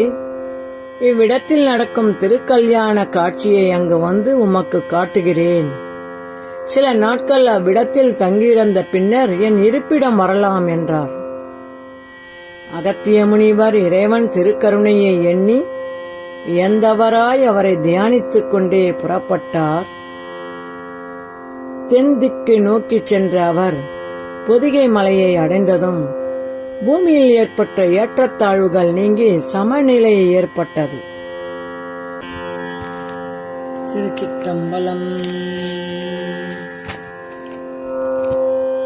சரஸ்வதியும் லட்சுமியும் பார்வதியை அழைத்துச் சென்று வாசனை முகுந்த நன்னீரில் நீராடச் செய்தனர். பின்னர் அவளுக்கு புத்தாடைகள் அணிவித்து ஆபரணாதிகளை அணியச் செய்து இருபுறமும் தாங்கியவர்களாய் மணமேடைக்கு அழைத்து வந்தனர். முன்னதாக பாதையெங்கும் இந்திராணி மலர்துவி வந்தால் கங்கை முதலான நதிகள் கவரி வீசினர். காளிகள் குடைபிடித்து வந்தனர். காளி நாயகனை கரம் பற்ற பார்வதி மணமேடைக்கு வந்த காட்சியைக் கண்டு தேவமாதர்கள் விவரிக்க இயலாத மகிழ்ச்சியை அடைந்தனர். கோடி சூரிய பிரகாசத்தோடு விளங்கும் அவருடைய முகவிலாசத்தை நகர மாந்தர்கள் பலவாறு புகழ்ந்தனர். இமவான் மனைவியுடன் முன் வந்து இறைவனை வணங்கினான். புண்ணிய தீர்த்தங்களால் அவருடைய திருவடிகளை சுத்தம் செய்து சந்தனம் பூசி புஷ்பம் அட்சதை முதலானவற்றால் பூஜித்தான். பின்னர் விதிப்படி மத சடங்குகள் தொடங்கின. அவை முடிந்ததும் இமவானும் மேனையும் தங்கள் குமாரத்தி பார்வதியின் கரத்தை பற்றி இறைவன் கையில் கொடுத்து வேத மந்திரங்களை கூறி தாரை வார்த்து கொடுத்தார்கள். பிரம்மனும் குருவும் புரோகிதர்களாக இருந்து வைதீக காரியங்களை நடத்தி வந்தனர். இறைவன் பார்வதியின் திருக்கரம் பற்றி நிற்கும் அந்த காட்சியைக் கண்டு தேவர்கள் முதலானோரெல்லாம் ஆனந்த கடலில் மூழ்கினார்கள். பொற்கிண்ணத்திலே வாழைப்பழம், பலாச்சுளை, நெய், தேன், பால் முதலானவற்றை வைத்து எடுத்து வந்து இமவான் ஈசன் முன்பு சமர்ப்பித்து அவற்றை அங்கீகரிக்குமாறு வேண்டினான். ஈசனும் அவற்றை தம் திருக்கரத்தால் தொட்டு அவற்றை ஏற்றுக்கொண்டதாக தெரிவித்தார். பின்னர் பரிசுத்தமான அந்த நிர்மாலியத்தை அங்கே குழுமியிருந்தோருக்கு கொடுத்து தானும் தன் சுற்றத்தாரோடு சாப்பிட்டு இமவான் சந்தோஷமடைந்தான். அந்த சமயத்தில் துயரத்தால் மிகவும் மெலிந்த தோற்றத்தையுடைய ரதி அங்கே வந்து இறைவன் திருவடிகளை வணங்கினாள். சுவாமி, தாங்கள் கைலையில் எனக்கு அளித்த உறுதிமொழியை நினைவுபடுத்தவே இங்கு வந்துள்ளேன். என்னைச் சேர்ந்தவர்கள் அனைவரும் மகிழ்ச்சி கடலில் திளைத்திருக்க நான் மட்டும் துக்கத்தில் ஆழ்ந்திருப்பது சரியா? இந்த கோலாகலங்களுக்கு காரணமாக இருந்த என் கணவனை தாங்கள் கூறியவாறு இப்போது உயிர்ப்பித்து தர வேண்டும் என்று பிரார்த்தித்தாள். ஈசன் அவளுடைய துக்கத்தை போக்க எண்ணியவராய், பெண்ணே, நான் சொல்லியவாறே உன் துக்கத்தை போக்கி தருகிறேன். ஆனால் நியதிப்படி மன்மதன் மீண்டும் வர இன்னும் சில காலம் கழிய வேண்டும். ஆகவே உன் கண்களுக்கு மட்டும் அவனை உருவமுடன் தோன்றுமாறும் மற்றவர்கள் பார்வைக்கு அருவமாக தோன்றுமாறும் செய்கிறேன் என்றார். அந்த கணமே மன்மதன் அவ்விடத்தில் தோன்றி ஈசனை வணங்கினான். ரதி ஒருத்தியால் மட்டுமே அவனை பார்க்க முடிந்தது. மற்றவர்களுக்கு அவன் இருப்பதை உணர மட்டுமே முடிந்தது. இறைவன் மன்மதனை பார்த்து, மன்மதா, நீ பிறர் பார்வைக்கு தென்படாது இருந்த போதிலும் முன் போலவே உன் கரும்பு வில்லுடன் மலரம்புகளன் அனைவரையும் நீ வெற்றி கொண்டு வருவாயாக என்று அருள் செய்தார். பின்னர் இந்திரன் முதலான தேவர்கள் ஒவ்வொருவராக இறைவன் முன்பு வந்து அவரை வணங்கி போற்றி புகழ்ந்ததோடும் ஆசியும் பெற்று திரும்பினர். நகரம் முழுவதும் கண்ணுக்கினிய அந்த கல்யாண காட்சியை பற்றியே பேச்சு மிகுந்திருந்தது. ஒவ்வொருவரும் தங்கள் பிறவி பயன் கெட்டியது என்று ஆனந்தம் அடைந்தனர். முனிவர்களும் தேவர்களும் இறைவனை பலவாறு வாத்திக் கொண்டாடினர். திருமண வைபவங்கள் முடிவுற்றதும் இறைவன் அனைவருக்கும் விடை கொடுத்து அனுப்பிவிட்டு பார்வதியுடன் கலைக்கு புறப்பட்டார். பர்வதராஜனும் மேனையும் கண்களில் ஆனந்த புஷ்பம் பெருக்கெடுத்து ஓட அவர்களை வழி அனுப்பி வைத்தார். பர்வதராஜனும் மேனையும் ஈசனுடைய நெற்றிக் கண்களிலிருந்து தோன்றிய தீப்பொறிகளின் உஷ்ணத்தை தாங்க மாட்டாது தேவி ஓடிய போது அவருடைய கால் சிலம்புகள் ஒன்றுடன் ஒன்று உரசின. அப்போது அவற்றிலிருந்து 9 மணிகள் வெடித்து சிதறின. தரையிலே உருண்ட அம்மணிகள் ஒளியிலே பிரகாசித்த போது ஓடிச் செல்லும் தேவியின் திருவுருவம் அவற்றிலே தெரிந்தது. அதை கண்ட ஈசன் அந்த 9 உருவங்களை பார்த்து அன்புடன் வா என்ன அழைத்தனர். உடனே ஒவ்வொரு மணியில் இருந்த ஒரு சக்தி தோன்றினாள். அவ்வாறு தோன்றிய 9 பேரும் இறைவனை நெருங்கி வணங்கினார்கள். அவர்கள் அனைவரும் இறைவனை அடைய வேண்டும் என்று விருப்பம் கொண்டிருந்தனர். அதை உணர்ந்த ஈசன் அவர் உள்ளம் திருப்தி அடையட்டும் என அருளினார். அதன் காரணமாக அவர்கள் 9 பேரும் கருவுற்றார்கள். அச்சத்துடன் எழுந்து ஓடிய தேவி சற்று நேரத்திற்கெல்லாம் இறைவன் இருப்பிடம் திரும்பினாள். அங்கு நிகழ்ந்த சம்பவங்களை அறிந்தபோது அவள் மிகவும் வேதனையுற்றாள். ஈசன் தம் மூலம் குமாரனை கருத்தரிக்க செய்யாததற்கு தேவர்களே காரணம் என்று உணர்ந்ததும் அவர்கள் மீது கோபம் எழுந்தது. தேவர்கள் தங்கள் மனைவியரிடத்தில் புத்திரர்களை பெறாது போகட்டும் என சபித்தாள். ஈசன் சன்னிதானத்தில் இருக்கும் நவசக்திகளை பார்த்தால் அவர்கள் தேவியின் திருவடிவத்தோடு தோன்றினாலும் கருவுற்றிருந்தபடியால் தேவிக்கு மாறுபட்டு காணப்பட்டார்கள். அவர்கள் மீது இறைவியின் கோபம் பாய்ந்தது.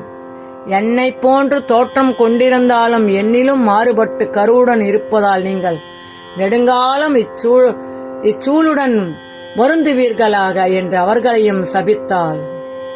அந்த சாபத்தை கேட்டதும் அவர்கள் நடுநடுங்கி போய்விட்டனர். அவர்களுடைய உடல் வியர்த்து கொட்டியது. அந்த வியர்வையிலிருந்து 1,00,000 வீரர்கள் தோன்றி ஈசனை வணங்கினார்கள்.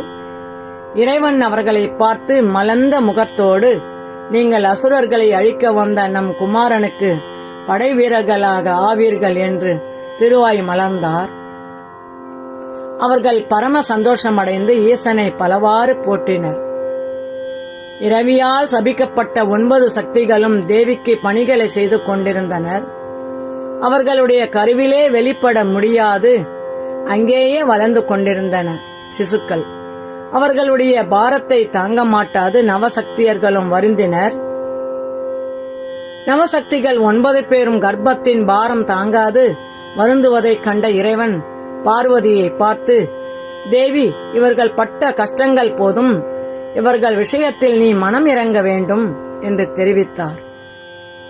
தேவியும் அவர்கள் படும் கஷ்டங்கள் கண்டு மனம் இறங்கியவளாய் அவர்கள் பிரசவிக்கலாம் என அருள் புரிந்தாள். தேவியின் அருளால் 9 பேரும் நவ வீரர்களை பெற்றெடுத்தனர். மாணிக்க வள்ளியிடத்தினில் வீரபாகுவும், முத்து வள்ளியிடத்தில் வீரகேசரியும், புஷ்பராக வள்ளியிடத்தில் வீர மகேந்திரனும், கோமேத வள்ளியிடத்தில் வீர மகேஸ்வரனும், வைடூரிய வள்ளியிடத்தில் வீர புரந்தரனும், வஜ்ரவள்ளியிடத்தில் வீர ராட்சசனும், மரகத வள்ளியிடத்தில் வீர மார்த்தாண்டனும், பவழவள்ளியிடத்தில் கூராந்தகனும், இந்திரநீல வள்ளியிடத்தில் வீர தீரனும் தோன்றினார்கள். முன்னர் நந்தி தேவர் பூமியில் அவதரித்தார் போல் அவர்கள் தங்கள் தாய்மாருடைய நிறம் கொண்டு பொன்னாடை அணிந்தவர்களாய் பல நாட்கள் வளர்ந்து அவயங்களை உடையவர்களாய் பிரம்மனைப் போல நாபியின் வாசு வழிய தோன்றினார்கள். அவர்கள் 9 பேரும் ஈசனை நோக்கி, இவர்கள் அறிவிலும் ஆண்மையிலும் சிறந்தவர்கள், தமது புதல்வர்கள் ஆவார்கள் என்றார். தேவியும் அவர்களுக்கு அருள் புரிந்தாள். பின்னர் ஈசன் அவர்களை அழைத்து ஒவ்வொருவருக்கும் பிரகாசிக்கும் வாளாயுதத்தை கொடுத்து, குமாரர்களே, இங்குள்ள 1,00,000 வீரர்களோடு உங்களுக்கு தலைவனாக விளங்கும் ஆறுமுகனை விட்டு நீங்காது அவனுக்கு பணி செய்து வருவீர்களாக என்றார். நவ வீரர்களும் ஈசனை பணிந்து ஆசி பெற்று வீரர்களுடன் ஆறுமுகப் பெருமான் இருப்பிடம் சென்று அவருடைய பணிகளை சிரத்தையுடன் கவனித்து வரலாயினர். நவசக்திகளும் முன்போலவே தேவியுடன் இருந்து அவள் இட்ட ஏவல்களை முடித்து வந்தார்கள். திருச்சி